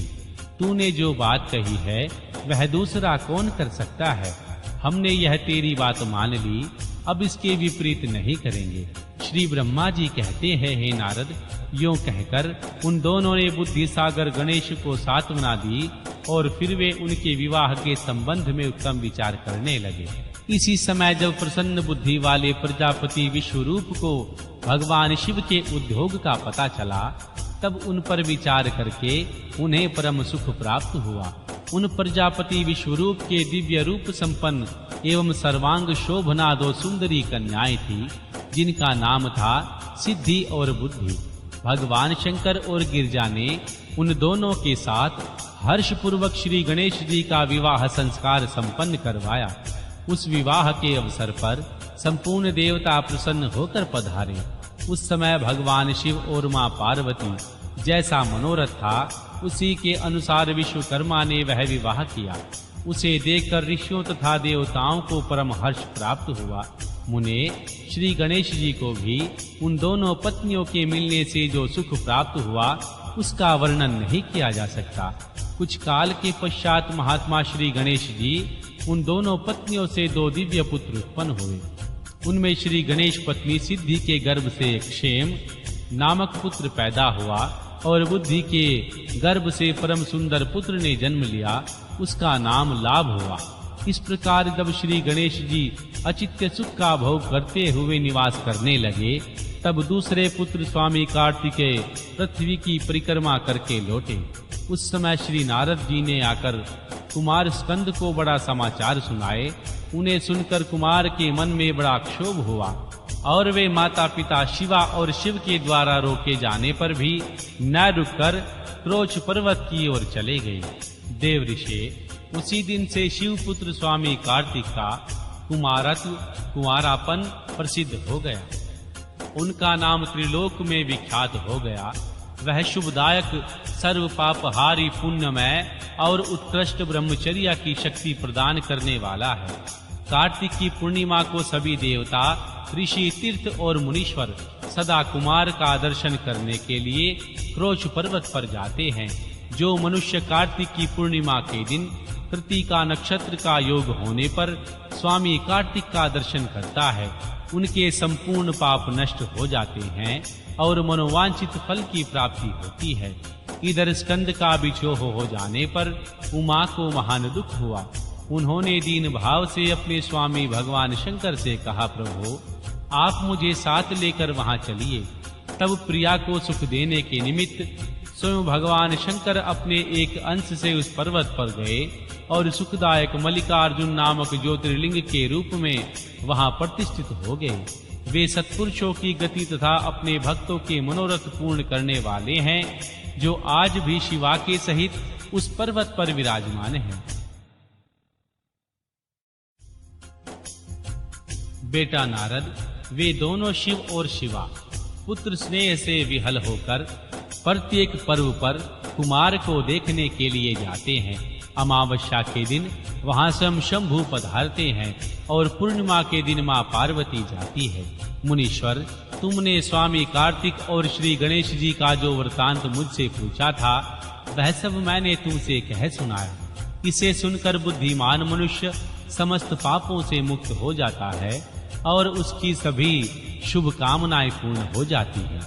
जो मनुष्य इस चरित्र को पढ़ता अथवा सुनता एवं सुनाता है, निसंदेह उसके सभी मनोरथ सफल हो जाते हैं। यह अनुपम आख्यान पापनाशक, कीर्तिप्रद, सुखवर्धक, आयु बढ़ाने वाला, स्वर्ग की प्राप्ति कराने वाला, पुत्र पौत्र की वृद्धि करने वाला, मोक्षप्रद, भगवान शिव के उत्तम ज्ञान का प्रदाता, शिव और मां पार्वती में प्रेम उत्पन्न करने वाला, भगवान शिव की भक्ति वर्धक है। यह कल्याणकारक, भगवान शिव के अद्वैत ज्ञान का दाता और सदा शिवमय है। अतः मोक्षकामी एवं निष्काम भक्तों को सदा इसका श्रवण करना चाहिए। रुद्र संहिता पंचम, युद्ध खंड। तारक पुत्र तारकाक्ष, विधुन्नमाली और कमलाक्ष की तपस्या, श्री ब्रह्मा द्वारा उन्हें वर प्रदान, माया द्वारा उनके लिए 3 पुरों का निर्माण और उनकी सजावट, शोभा का वर्णन। महर्षि नारद जी ने कहा, पिताजी, जो श्री गणेश और स्वामी कार्तिक की उत्तम कथाओं से ओतप्रोत तथा आनंद प्रदान करने वाला है, भगवान शंकर के गृहस्थ संबंधी उस उत्तम चरित्र को हमने सुन लिया। अब आप कृपा करके उस परमोत्तम चरित्र का वर्णन कीजिए, जिसमें भगवान रुद्रदेव ने खेल ही खेल में दुष्टों का वध किया था। महान वीर्यशाली भगवान शंकर ने देवद्रोहियों के 3 नगरों को एक साथ ही एक ही बाण से किस कारण एवं कैसे भस्म कर डाला। भगवान, जिनके भाल में बाल चंद्रमा सुशोभित हैं तथा जो सदा माया के साथ विहार करने वाले हैं, उन भगवान शंकर का चरित्र तो देव ऋषियों को भी आनंद प्रदान करने वाला है। आप वह सारा चरित्र विस्तार पूर्वक वर्णन कीजिए। श्री ब्रह्मा जी बोले, ऋषि श्रेष्ठ, पहले किसी समय व्यसन ने श्री सनत कुमार से ऐसा ही प्रश्न किया था। उस समय श्री सनत कुमार ने जो कुछ उत्तर दिया था वही मैं वर्णन करता हूँ। उस समय श्री सनत कुमार ने कहा था, महाबुद्धिमान व्यास जी, विश्व का संहार करने वाले चंद्रमौली भगवान शिव ने जिस प्रकार एक ही बाण से त्रिपुर को भस्म किया था, वह चरित्र कहता हूँ, ध्यान पूर्वक सुनो। मुनीश्वर, जब भगवान शिव कुमार स्कंद ने तारकासुर को मार डाला, तब उनके तीनों पुत्रों को महान संताप हुआ। इसमें तारकाक्ष सबसे ज्येष्ठ था, विधुन्नमाली मंझला था और छोटे का नाम कमलाक्ष था। उन तीनों में समान बल था। जो जितेंद्रिय, सदा कार्य के लिए उदत, संयमी, सत्यवादी, दृढ़चित्त और महान वीर और देवों से द्रोह करने वाले थे। उन तीनों ने सभी उत्तमोत्तम एवं मनोहर भोगों का परित्याग करके मेरु पर्वत की एक कंदरा में जाकर परम अद्भुत तपस्या आरंभ की। वहां उन्होंने हजारों वर्षों तक श्री ब्रह्मा जी की प्रसन्नता के लिए अत्यंत उग्र तपस्या की। तब सुर और असुरों के गुरु महायशस्वी ब्रह्मा जी उनकी तपस्या से अत्यंत संतुष्ट होकर उन्हें वर देने के लिए प्रकट हुए। श्री ब्रह्मा जी ने कहा, महादैत्यो, मैं तुम लोगों के तप से प्रसन्न हो गया हूँ, अतः तुम्हारी कामना के अनुसार तुम्हें सभी वर प्रदान करूंगा। देवद्रोहियों, मैं सबकी तपस्या के फल का दाता और सर्वदा सब कुछ करने में समर्थ हूँ। अतः बताओ, तुम लोगों ने घोर तप किस लिए किया है? श्री सनत कुमार जी कहते हैं, मुने, श्री ब्रह्मा जी की यह बात सुनकर उन सब ने अंजलि बांधकर पितामह के चरणों में प्राणिपात किया और फिर धीरे धीरे मन की बात कहना आरंभ किया। दैत्य बोले, देवेश, यदि आप हम पर प्रसन्न हैं और हमें वर देना चाहते हैं तो यह वर दीजिए, समस्त प्राणियों में हम सब के लिए अवध्य हो जाएं। जगन्नाथ, आप हमें स्थिर कर दे और हमारे जरा, रोग आदि सभी शत्रु नष्ट हो जाएं तथा कभी भी मृत्यु हमारे समीप ना फटके। हम लोगों का ऐसा विचार है, हम लोग अजर अमर हो जाएं और त्रिलोकी में अन्य सभी प्राणियों को मौत के घाट उतारते रहें। क्योंकि ब्राह्मण, यदि 5 ही दिनों में काल के गाल में चला जाना निश्चित ही है, तो अतुल लक्ष्मी, उत्तमोत्तम नगर, अनन्य भोग सामग्री, उत्कृष्ट पद और ऐश्वर्यों से क्या प्रयोजन? मेरे विचार से तो उस प्राणी के लिए ये सभी व्यर्थ है। श्री सनत कुमार जी कहते हैं, महर्षि, उन तपस्वी दैत्यों की यह बात सुनकर श्री ब्रह्मा अपने स्वामी गिरिशई भगवान शंकर का ध्यान कर कर बोले। श्री ब्रह्मा जी ने कहा, असुरो, अमृतत्व सभी को नहीं मिल सकता, अतः तुम लोग अपना यह विचार छोड़ दो। इसके लिए अतिरिक्त अन्य कोई वर जो तुम्हें रुचता हो वह मांग लो। क्योंकि दैत्यों, इस भूतल पर जहाँ कहीं जो प्राणी जन्मा है अथवा जन्म लेगा, वह जगत में अजर अमर नहीं हो सकता। इसलिए पाप रहित असुरों, तुम लोग स्वयं अपनी बुद्धि से विचार कर मृत्यु की वंचना करते हुए कोई ऐसा दुर्लभ एवं दुस्साह वर मांग लो जो देवता और असुरों के लिए असाध्य हो। उस प्रांग में तुम लोग अपने बल का आश्रय लेकर पृथक पृथक अपने मरण में किसी हेतु को मांग लो, जिसमें तुम्हारी रक्षा हो जाए और मृत्यु तुम्हें वर्ण न कर सके। श्री सनत कुमार जी कहते हैं, महर्षि, श्री ब्रह्मा जी के ऐसे वचन सुनकर वे 2 घड़ी तक ध्यानस्थ हो गए। फिर कुछ सोच विचार कर सर्वलोक पितामह श्री ब्रह्मा जी से बोले। दैत्यों ने कहा, भगवान, यद्यपि हम लोग प्रबल पराक्रमी हैं, तथापि हमारे पास कोई ऐसा घर नहीं है जहां हम शत्रुओं से सुरक्षित रहकर सुखपूर्वक निवास कर सकें। अतः आप हमारे लिए ऐसे 3 नगरों का निर्माण करा दीजिए जो अत्यंत अद्भुत और संपूर्ण संपत्तियों से संपन्न हो तथा देवता जिनको नष्ट ना कर सके। लोकेश, आप तो जगत गुरु हैं। हम लोग आपकी कृपा से ऐसे 3 पुरों में अधिनिष्ठित होकर इस पृथ्वी पर विचरण करेंगे। इसी बीच तारकाक्ष ने कहा, विश्वकर्मा से मेरे लिए जिस नगर का निर्माण कराएं वह स्वर्णमय हो और देवता भी उसका भेदन न कर सके। तत्पश्चात कमलाक्ष ने चांदी के बने हुए अत्यंत विशाल नगर की याचना की। और विधुंत माली ने प्रसन्न होकर वज्र के समान कठोर लोहे का बना हुआ बड़ा नगर मांगा। ब्राह्मण, ये तीनों पुर मध्याह्न के समय अभिजीत मुहूर्त में चंद्रमा के पुष्प नक्षत्र पर स्थित होने पर एक साथ मिला करें और आकाश में नीले बादलों पर स्थित होकर ये क्रमशः एक के ऊपर एक रहते हुए लोगों की दृष्टि से ओझल रहें। फिर पुष्करावृत नामक काल मेघों की वर्षा करते समय 1 सहस्त्र वर्ष के बाद ये तीनों नगर परस्पर मिले और एकाकी भाव को प्राप्त हो, अन्यथा नहीं। उस समय कृतिवासा भगवान शंकर, जो वैर भाव से रहित सर्वदेवमय और सबके देव हैं, लीला पूर्वक संपूर्ण सामग्रियों से युक्त एक असंभव रथ पर बैठकर एक अनोखे बाण से हमारे पुरों का भेदन करें। किंतु भगवान सदा शंकर हम लोगों के वंदनीय, पूज्य और अभिवादन के पात्र हैं, अतः हम लोगों को भस्म कैसे करेंगे? मन में ऐसी धारणा करके हम ऐसे दुर्लभ वर को मांग रहे हैं। श्री सनत कुमार जी कहते हैं, व्यास जी, उन दैत्यों का कथन सुनकर सृष्टिकर्ता लोक पितामह श्री ब्रह्मा ने भगवान शिव का स्मरण करके उनसे कहा, अच्छा ऐसा ही होगा। फिर मैं को भी आज्ञा देते हुए उन्होंने कहा, हे मैं, तुम सोने चांदी और लोहे के 3 नगर बना दो।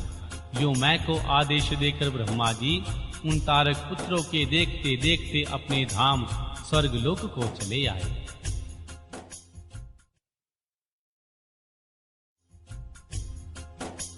तदनंतर धैर्यशाली मैंने अपने तपोबल से नगरों का निर्माण करना प्रारंभ किया। उसमें तारकाक्ष के लिए स्वर्णमय, कमल के लिए रजतमय और विधुंत माली के लिए लोहमय, ये 3 प्रकार के उत्तम दुर्ग तैयार किए। वे पुर क्रमशः स्वर्ग, अंतरिक्ष और भूतल पर निर्मित हुए थे। असुरों के हित में तत्पर रहने वाले मैं इन तीनों पुरों को तारकाक्ष आदि असुरों के हवाले करके स्वयं भी उसी में प्रवेश कर गए। इस प्रकार तीनों पुरों को पाकर महान बल पराक्रम से संपन्न वे तारक पुत्र के लड़के उसमें प्रविष्ट हुए और समस्त भोगों का उपभोग करने लगे। वे नगर कल्प वृक्षों से व्याप्त था, हाथी घोड़ों से संपन्न थे। उनमें मणि निर्मित जलराशियों के आच्छादित बहुतेरे महल बने हुए थे।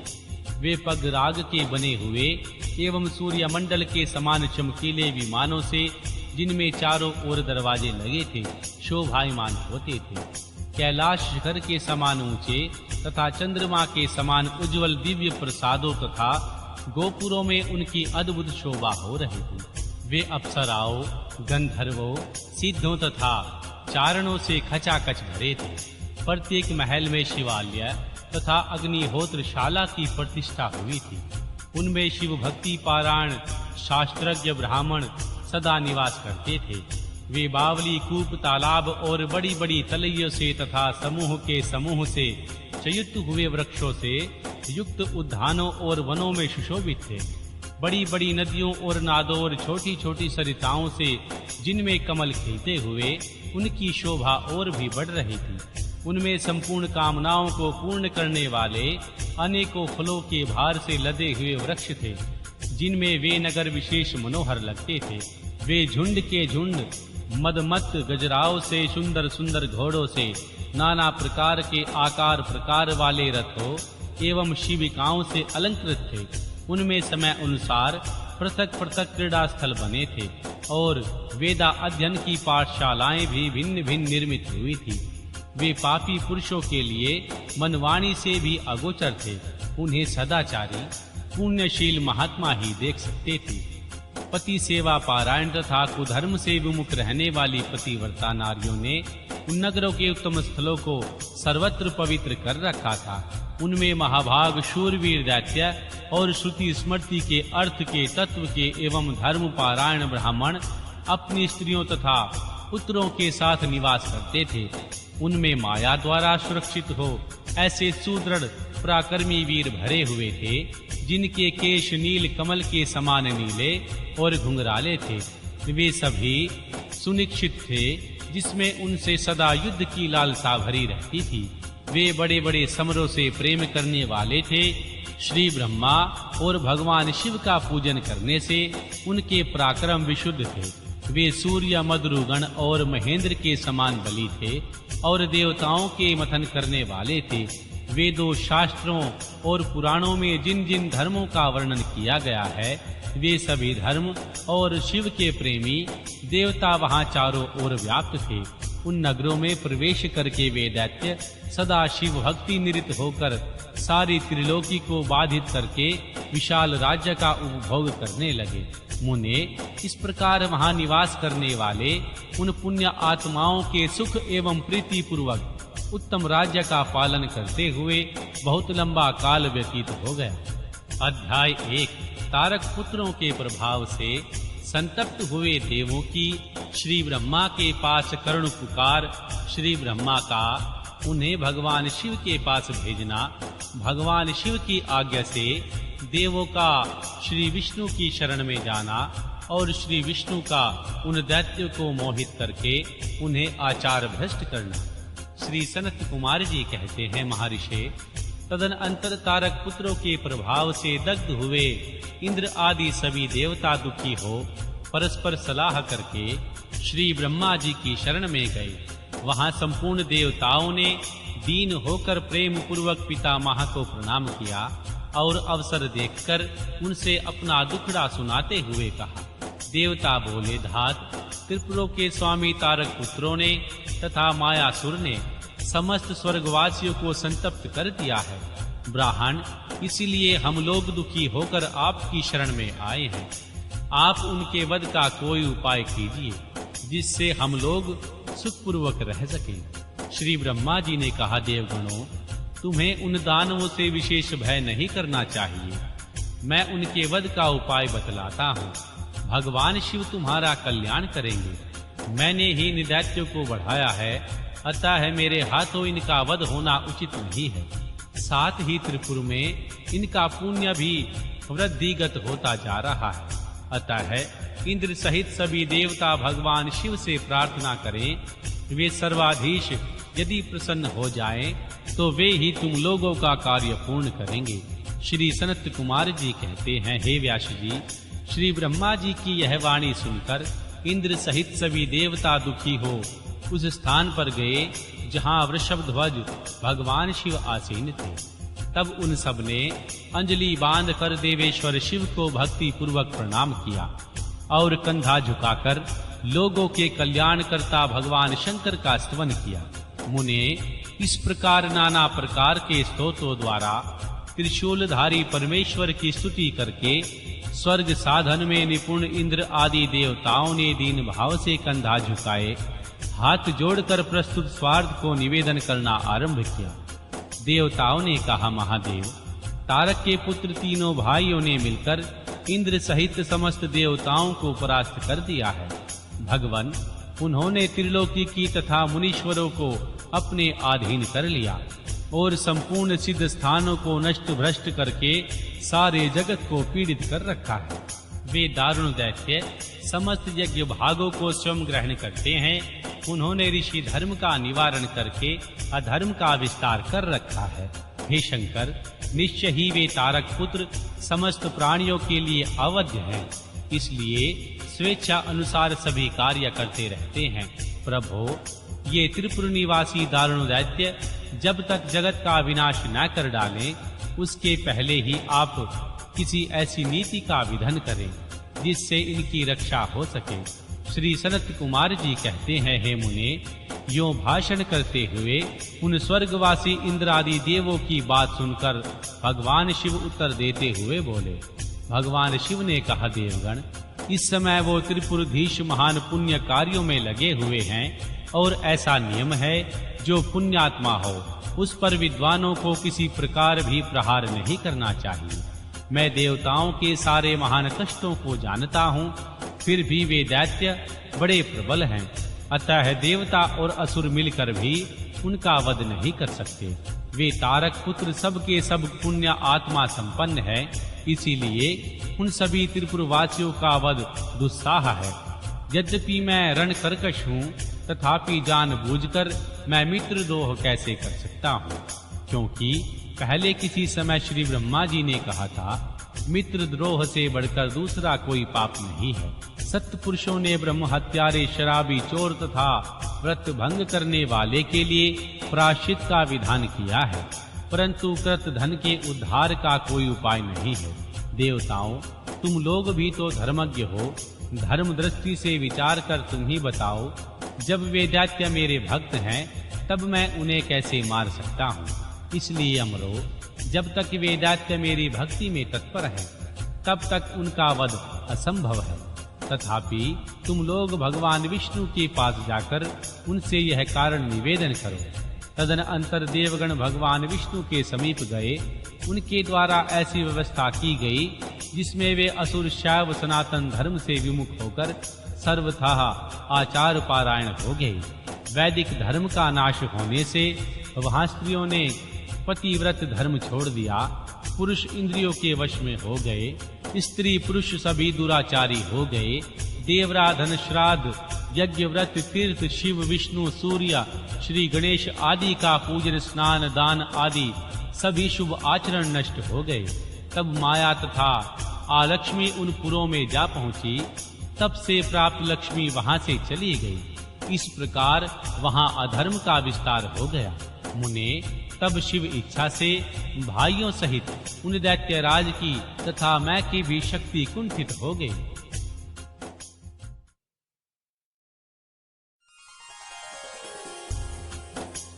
अध्याय 2 व 4।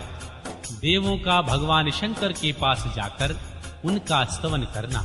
भगवान शंकर के त्रिपुर वध के लिए उदत न होने पर श्री ब्रह्मा और भगवान विष्णु का उन्हें समझाना। श्री विष्णु के बतलाए हुए शिव मंत्र का देवों द्वारा तथा विष्णु द्वारा जाप, भगवान शिव की प्रसन्नता और उनके लिए विश्वकर्मा द्वारा सर्वदेवमय रथ का निर्माण। श्री व्यास जी ने पूछा, हे सनत कुमार की, जब भाइयों तथा पूर्वा निवासियों सहित उस दैत्यराज की बुद्धि विशेष रूप से मोहछन हो गई, तब उनके बाद कौन सी घटना घटी? विभो, वह सारा वृतांत वर्णन कीजिए। श्री सनत कुमार जी ने कहा, महर्षि, जब तीनों पुरों की पूर्वोक्त दशा हो गई, दैत्यों ने शिव अर्चन का परिहान कर दिया, संपूर्ण स्त्री धर्म नष्ट हो गया और चारों ओर दुराचार फैल गया। तब भगवान विष्णु और श्री ब्रह्मा के साथ सब देवता कैलाश पर्वत गए और सुंदर शब्दों में भगवान शिव की स्तुति करने लगे। हे महेश्वर देव, आप परमोत्कृष्ट आत्मबल से संपन्न हैं। आप ही सृष्टि के कर्ता श्री ब्रह्मा, पालक और श्री विष्णु संहार करता रुद्र हैं। पार ब्रह्म स्वरूप आपको नमस्कार है। यो महादेव जी का स्तवन करके देवों ने उन्हें साष्टांग प्रणाम किया। फिर भगवान विष्णु ने जल में खड़े होकर अपने स्वामी परमेश्वर शिव का मन ही मन स्मरण करके तन्मय हो दक्षिणा मूर्ति के द्वारा प्रकटित रुद्र मंत्र का 1.5 करोड़ की संख्या तक जाप किया। तब तक सभी देवता उन महेश्वर में मन लगाकर यों उनकी स्तुति करते रहे। देवों ने कहा, प्रभु, आप समस्त प्राणियों के आत्म स्वरूप, कल्याणकर्ता और भक्तों की पीड़ा हरने वाले हैं। आपके गले में नीला चिन्ह है जिससे आप नीलकंठ कहलाते हैं। आप चिद्रूप एवं प्रचेता हैं। आप रुद्र को हमारा प्रणाम है। असुर निकंदन, आप ही हमारी सारी आपत्तियों के निवारण करने वाले हैं। अतः सदा आप ही हमारी गति हैं और आप ही सर्वदा हम लोगों के वंदनीय हैं। आप सबके आदि और आप ही अनादि हैं। आप ही आनंद रूप अव्यय प्रभु, प्रकृति पुरुष के भी साक्षात सदृष्टा और जगदीश्वर हैं। आप ही रजोगुण, सत्वगुण और तमोगुण के आश्रय से ब्राह्म श्री विष्णु और रुद्र होकर जगत के कर्ता भर्ता और संहारक बनते हैं। आप ही इस भव सागर से तारने वाले हैं। आप समस्त प्राणियों के स्वामी, अविनाशी वरदाता, वडमय स्वरूप, वेद प्रतिपदा और वाच्य वाच्यकर्ता से रहित योग्य वेता योगी, आप ईशान से मुक्ति की याचना करते हैं। आप योगियों के हृदय कमल की कर्णिका पर विराजमान रहते हैं। वेद और सतरंजन कहते हैं। आप पार ब्रह्म स्वरूप, तत्व रूप, तेजो राशि और परातत्पर हैं। सर्व, आप सर्वव्यापी सर्वात्मा, और त्रिलोकी के अधिपति हैं। भाव इस जगत में जिसे परमात्मा कहा जाता है वह आप ही हैं। जगत गुरु इस जगत में जिसे देखने, सुनने, स्तवन करने तथा जानने योग्य बताया जाता है और जो अणु से भी सूक्ष्म तथा महान से भी महान है वह आप ही हैं। आप चारों ओर हाथ फैलाकर नेत्र, सिर, मुख, कान और नाक वाले हैं, अतः आपको चारों ओर से नमस्कार है। सर्वव्यापिन आप सर्वज्ञ, सर्वेश्वर, अनावरत और विश्वरूप हैं। आप विरूपाक्ष को सब ओर से अभिवादन है। आप सर्वेश्वर, भावाध्यक्ष, सत्यमय, कल्याणकर्ता, अनुपमय और करोड़ों सूर्यों के समान प्रभावशाली हैं। आपको हम चारों ओर से दंडवत प्रणाम करते हैं। विश्व आराध्य, आदि अंत शून्य, 26वें तत्व नियम का सहित तथा समस्त प्राणियों को अपने अपने कार्यों में प्रवृत्त करने वाले आपको हम सब ओर से प्रणाम करते हैं। आप प्रकृति के भी प्रवर्तक हैं, सबके प्रपितामह और समस्त शरीरों में व्याप्त हैं। आप परमेश्वर को हमारा नमस्कार है। श्रुतियों तथा श्रुति तत्व के ज्ञाता, विज्ञानन, आपको वरदायक, समस्त भूतों में निवास करने वाला, स्वयंभू और भूतित्वज्ञ बतलाते हैं। नाथ, आपने जगत में अनेकों वैसे कार्य किए हैं जो हमारी समझ से परे हैं। इसीलिए देवता, असुर, ब्राह्मण और अनन्य स्थावर जगम भी आपकी ही स्तुति करते हैं। हे शंभो, त्रिपुरवासी दैत्यों ने हमें प्राय नष्ट सा कर डाला है, अतः आप शीघ्र ही उन असुरों का विनाश करके हमारी रक्षा कीजिए, क्योंकि देववल्लभ हम देवों के एकमात्र आप ही गति हैं। परमेश्वर, इस समय वे आपकी माया से मोहित हो गए हैं, अतः प्रभु वे भगवान विष्णु द्वारा बताई हुई युक्ति के चक्र में फंसकर सारा धर्म कर्म खो बैठे हैं। भक्त वत्सल, हमारे सौभाग्यवश इस समय उन दैत्यों से संपूर्ण धर्मों का परित्याग करा दिया है और नास्तिक शास्त्र का आश्रय ले रखा है। शरणदाता, आप सदा से देवताओं का कार्य करते आए हैं, इसलिए आज भी हम लोग आपके शरणागत हुए। आपकी जैसी इच्छा हो वैसा कीजिए। श्री सनत कुमार जी कहते हैं, मुनीश्वर, इस प्रकार महेश्वर का स्तवन करके देवगण दीन भाव से अंजलि बांधकर सामने खड़े हो गए। उस समय उनके मस्तक झुके हुए थे। इस प्रकार सुरेंद्र आदि देवताओं ने महेश्वर की स्तुति की। श्री विष्णु ने ईशान संबंधी मंत्र का जाप किया। तब सर्वेश्वर भगवान शिव प्रसन्न हो गए और वृष पर सवार हो वहीं प्रकट हो गए। उस समय पार्वती पति भगवान शिव का मन प्रसन्न था।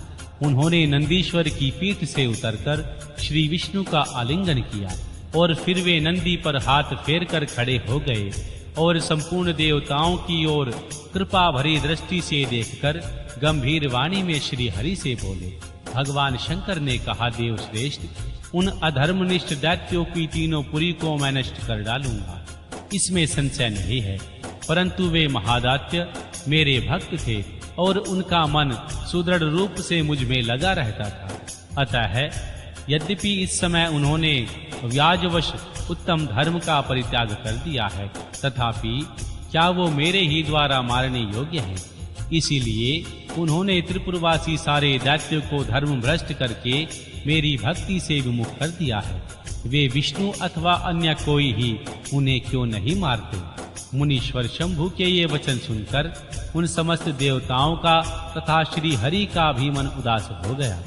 जब सृष्टिकर्ता श्री ब्रह्मा ने देखा देवताओं और श्री विष्णु के मुख पर उदासी छा गई, तब उन्होंने हाथ जोड़कर श्री शंभु से कहना आरंभ किया।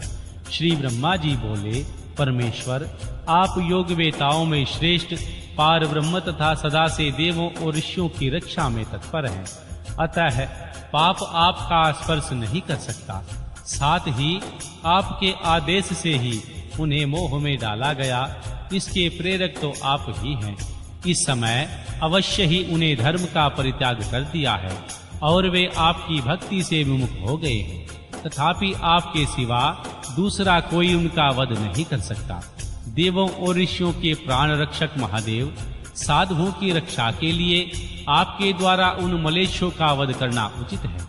आप तो राजा हैं, राजा को धर्म अनुसार पापियों का वध करने में कोई पाप नहीं लगता, इसलिए कांटे को उखाड़कर साधु ब्राह्मणों की रक्षा कीजिए। राजा यदि अपने राज्य तथा सर्वलोकाधिपत्य को स्थिर रखना चाहते हों तो अपने राज्य में एवं अन्यत्र ही ऐसा ही व्यवहार करना चाहिए। इसलिए आप देवगणों की रक्षा के लिए तैयार हो जाइए, विलंब मत कीजिए। देवादिदेव, बड़े बड़े मुनीश्वर, यज्ञ, संपूर्ण वेद शास्त्र और मैं श्री विष्णु भी निश्चय ही आपकी प्रजा हैं। प्रभो, आप देवताओं के सार्वभौम सम्राट हैं।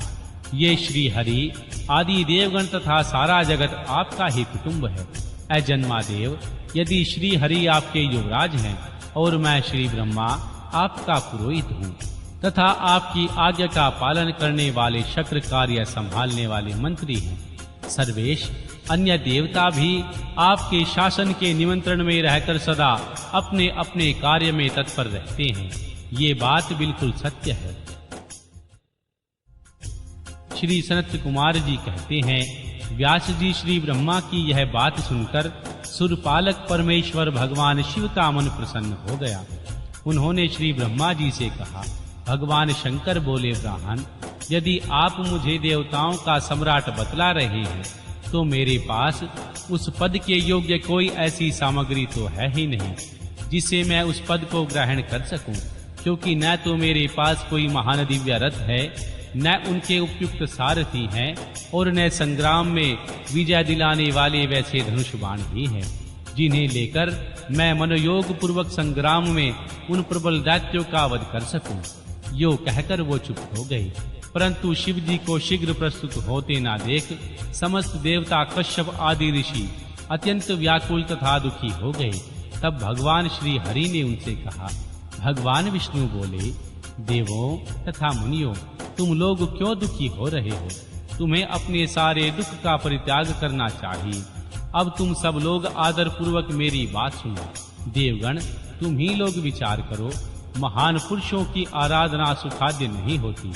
मैंने ऐसा सुना है कि मदराधन में पहले महान कष्ट झेलना पड़ता है, पीछे भक्त की दृढ़ता देखकर इष्ट देव अवश्य प्रसन्न होते हैं, परंतु शिव तो समस्त गणों के अध्यक्ष तथा परमेश्वर हैं। ये तो आशुतोष ही ठहरे।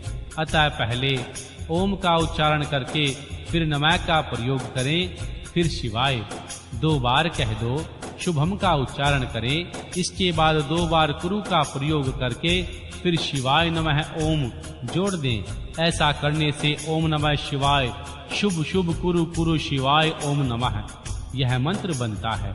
बुद्धि विशारदो, यदि तुम लोग भगवान शिव की प्रसन्नता के लिए इस मंत्र का पुनः 1 करोड़ जाप करोगे तो भगवान शंकर अवश्य तुम्हारा कार्य पूर्ण करेंगे।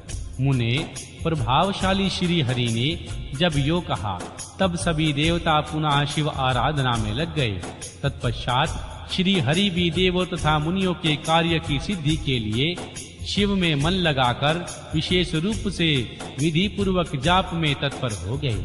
मुनि श्रेष्ठ, इधर देवगण धैर्य संपन्न हो बारंबार भगवान शिव उच्चारण कर रहे थे। 1 करोड़ जाप करके सामने खड़े हो गए। इसी समय स्वयं साक्षात भगवान शिव पूर्वोक्त रूप धारण करके प्रकट हो गए और यो कहने लगे। श्री शिव जी बोले, हरे ब्राह्मण, देवगण तथा उत्तम व्रत का पालन करने वाले मुनियों, मैं तुम लोगों के इस जाप से प्रसन्न हो गया हूँ। अतः अब तुम लोग अपना मनोवांछित वर मांग लो। देवताओं ने कहा, देवादिदेव, कल्याणकर्ता जगदीश्वर, यदि आप हम पर प्रसन्न हैं तो देवों की विकलता का विचार करके शीघ्र ही त्रिपुर का संहार कर दीजिए। परमेश्वर, आप दीन बंधु तथा कृपा की खान हैं। आपने ही सदा हम देवताओं की बारंबार विपत्तियों से रक्षा की है, अतः इस बार भी आप हमारी रक्षा कीजिए। श्री सनत कुमार जी कहते हैं, ब्राह्मण, तब श्री ब्रह्मा और श्री विष्णु सहित देवों की वह बात सुनकर शिव जी मन ही मन प्रसन्न हुए और पुनः इस प्रकार बोले। महेश्वर ने कहा, हरे देवगण तथा मुनियों, अब त्रिपुर को नष्ट हुआ ही समझो। तुम लोग आदर पूर्वक मेरी बात सुनो। और उनके अनुसार कार्य करो। मैंने पहले जिस दिव्य रथ, सारथी, धनुष और उत्तम बाण को अंगीकार किया था, वह शीघ्र ही तैयार करो। श्री विष्णु तथा विधे, निश्चय ही तुम दोनों त्रिलोकी के अधिपति हो, इसलिए तुम्हें चाहिए मेरे लिए प्रयत्न पूर्वक सम्राट के योग्य सारा उपकरण प्रस्तुत कर दो।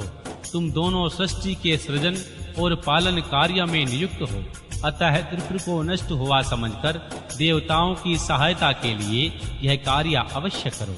यह शुभ मंत्र तुम लोगों ने जाप किया है, महान पुण्यमय तथा मुझे प्रसन्न करने वाला। यह मुक्ति का दाता, संपूर्ण कामनाओं का पूरक और शिव भक्तों के लिए आनंदप्रद है। यह सर्वांग कामी पुरुषों के लिए धन, यश और आयु की वृद्धि करने वाला है। यह निष्काम के लिए मोक्ष तथा साधन करने वाले पुरुषों के लिए मुक्ति का साधन है। जो मनुष्य पवित्र होकर सदा इस मंत्र का कीर्तन करता है, सुनता है अथवा दूसरों को सुनाता है, उसकी सारी अभिलाषाएं पूर्ण हो जाती हैं। श्री सनत कुमार जी कहते हैं, हे मुने, परमात्मा शिव की यह बात सुनकर सभी देवता परम प्रसन्न हुए और श्री ब्रह्मा तथा भगवान विष्णु को तो विशेष आनंद प्राप्त हुआ। इस समय विश्वकर्मा ने भगवान शिव के लिए आज्ञानुसार विश्व के हित के लिए एक सर्वदेवमय तथा परम शोभन दिव्य रथ का निर्माण किया। अध्याय 6 व 7। सर्वदेवमय रथ का वर्णन। भगवान शिव का उस रथ पर चढ़कर युद्ध के लिए प्रस्थान, उनका पशुपति नाम पड़ने का कारण, भगवान शिव द्वारा श्री गणेश का पूजन और त्रिपुर दाह, मैं दानव का त्रिपुर से जीवित बचकर निकलना। श्री व्यास जी ने कहा, शैव प्रवर श्री सनत कुमार जी, आपकी बुद्धि बड़ी उत्तम है, आप सर्वज्ञ हैं। तात आपने परमेश्वर शिव की जो कथा सुनाई है वह अत्यंत अद्भुत है। अब बुद्धिमान विश्वकर्मा ने भगवान शिव के लिए जिस देवमय एवं परमोत्कृष्ट दिव्य रथ का निर्माण किया था, उसका वर्णन कीजिए। श्री सूत जी कहते हैं, मुने, व्यास जी की यह बात सुनकर मुनीश्वर श्री सनत कुमार शिव जी के चरण कमलों का स्मरण करके बोले। श्री सनत कुमार जी ने कहा, महाबुद्धिमान मुनीश्वर व्यास जी, मैं शिव जी के पाद पगों का स्मरण करके अपनी बुद्धि के अनुसार रथ की निर्माण कथा का वर्णन करता हूँ, सुनो। तदन अंतर विश्वकर्मा ने रुद्रदेव के लिए बड़े यत्न से आदर पूर्वक सर्वलोकमय दिव्य रथ की रचना की। वह सर्वसम्मत तथा सर्वभूतमय रथ सुवर्ण का बना हुआ था। उसके दाहिने चक्र में सूर्य और वाम चक्र में चंद्रमा विराजमान थे। दाहिने चक्र में 12 आरे लगे हुए थे, जिसमें 12 सूर्यों प्रतिष्ठित थे, और बायां पहिया 16 आरों से युक्त था, जिसमें चंद्रमा की 16 कलाई विराजमान थी। उत्तम व्रत का पालन करने वाले विपेंद्र, अश्वनी आदि सभी 2700 नक्षत्र भी उस वाम चक्र की ही शोभा बढ़ा रहे थे। विप्र श्रेष्ठ 6 ऋतुएं उन दोनों पहियों को नेमी बना रही थी। अंतरिक्ष रथ का अग्रभाग बना हुआ था और मंदराचल ने रथ की बैठक का प्रथम स्थान ग्रहण किया। उदय आंचल और अस्ता आंचल ये दोनों उस रथ के कुबर हुए। महामेरु अधिष्ठान हुआ और शखा पर्वत उसके आश्रय स्थान हुए। सवतत्सर उस रथ का वेग उत्तरायण और दक्षिणायन दोनों लोहधारक मुहूर्त, बंधुर रस्सा, कलाएं उनकी कीले हुई, काष्ठाएं उनका घोड़ा, नासिका रूप अग्रभाग, क्षण अक्षदंड, निमेष अनुकर्ष नीचे का काष्ठ और लव ईशादंड हुए। क्षुलोक इस रथ का वारुथ ऊपरी पर्दा तथा स्वर्ग और मोक्ष ध्वजाएं आभ्रमु, ऐरावत की पत्नी और कामधेनु जुए के अंतिम छोर पर स्थित हुए। अव्यक्त प्रकृति उनका ईशादंड, बुद्धि, नाडवल, अहंकार, कोना और 5 महाभूत उनका बल थे। मुनि श्रेष्ठ इंद्रियां उसे चारों ओर से विभूषित कर रही थी और श्रद्धा उस रथ की चाल थी। उस समय वेदों के 6 अंग ही उसके भूषण और पुराण, अन्य मीमांसा तथा धर्मशास्त्र उपभूषण हुए। संपूर्ण शुभ लक्षणों से युक्त बल संपन्न श्रेष्ठ मंत्र घंटा के स्थानापन्न हुए और वर्ण तथा आश्रम उसके पाद बने। सहस्त्र फाणों से सुशोभित शेषनाग बंधन रज्जु हुए और दिशाएं तथा उपदिशाएं उनके पाद बनी। पुष्कर आदि अतिथि तीर्थों ने रत्न जड़ित स्वर्णमय पताकाओं का स्थान ग्रहण किया और समुद्र उस रथ के आच्छादन वस्त्र बने। गंगा आदि सभी श्रेष्ठ सरिताओं ने सुंदरी स्त्रियों का रूप धारण किया और समस्त आभूषणों से विभूषित हो हाथ से चवरले यत्र तत्र स्थित हो वे रथ की शोभा बढ़ाने लगी। आवाह आदि सातों वायुओं ने स्वर्णमय उत्तम सोपान का काम संभाला। लोकालोक पर्वत उनके चारों ओर का उपसोपान और मानस आदि सरोवर उनके सुंदर बाहरी विषम स्थान हुए। सारे वर्षाचल उनके चारों ओर के पाश बने और नीचे के लोकों के निवासी उस रथ का तालभाग हुए। देवादि देव भगवान ब्रह्मा लगाम पकड़ने वाले सारथी हुए और ब्राहदैवैत ओमकार उन ब्रह्मदेव का चाबुक हुआ। आकार ने विशाल छत्र का रूप धारण किया। मंदराचल पश्रु भाग का दंड हुआ। शैलराज हिमालय धनुष और सोमनागराज शेष उनकी प्रतिंचा बने। श्रुति रूपणी सरस्वती देवी उस धनुष की घंटा हुई और महातेजस्वी विष्णु बाण तथा अग्नि बाण के नोक बने। मुने चारों वेद उस रथ में जुतने वाले 4 घोड़े कहे गए। इसके बाद शेष बची हुई ज्योतियां उन अश्वों की आभूषण हुई। विष से उत्पन्न हुई वस्तुओं ने सेना का रूप धारण किया। वायु बाजा बजाने वाले और व्यास आदि मुख्य ऋषि वाहवाहक हुए।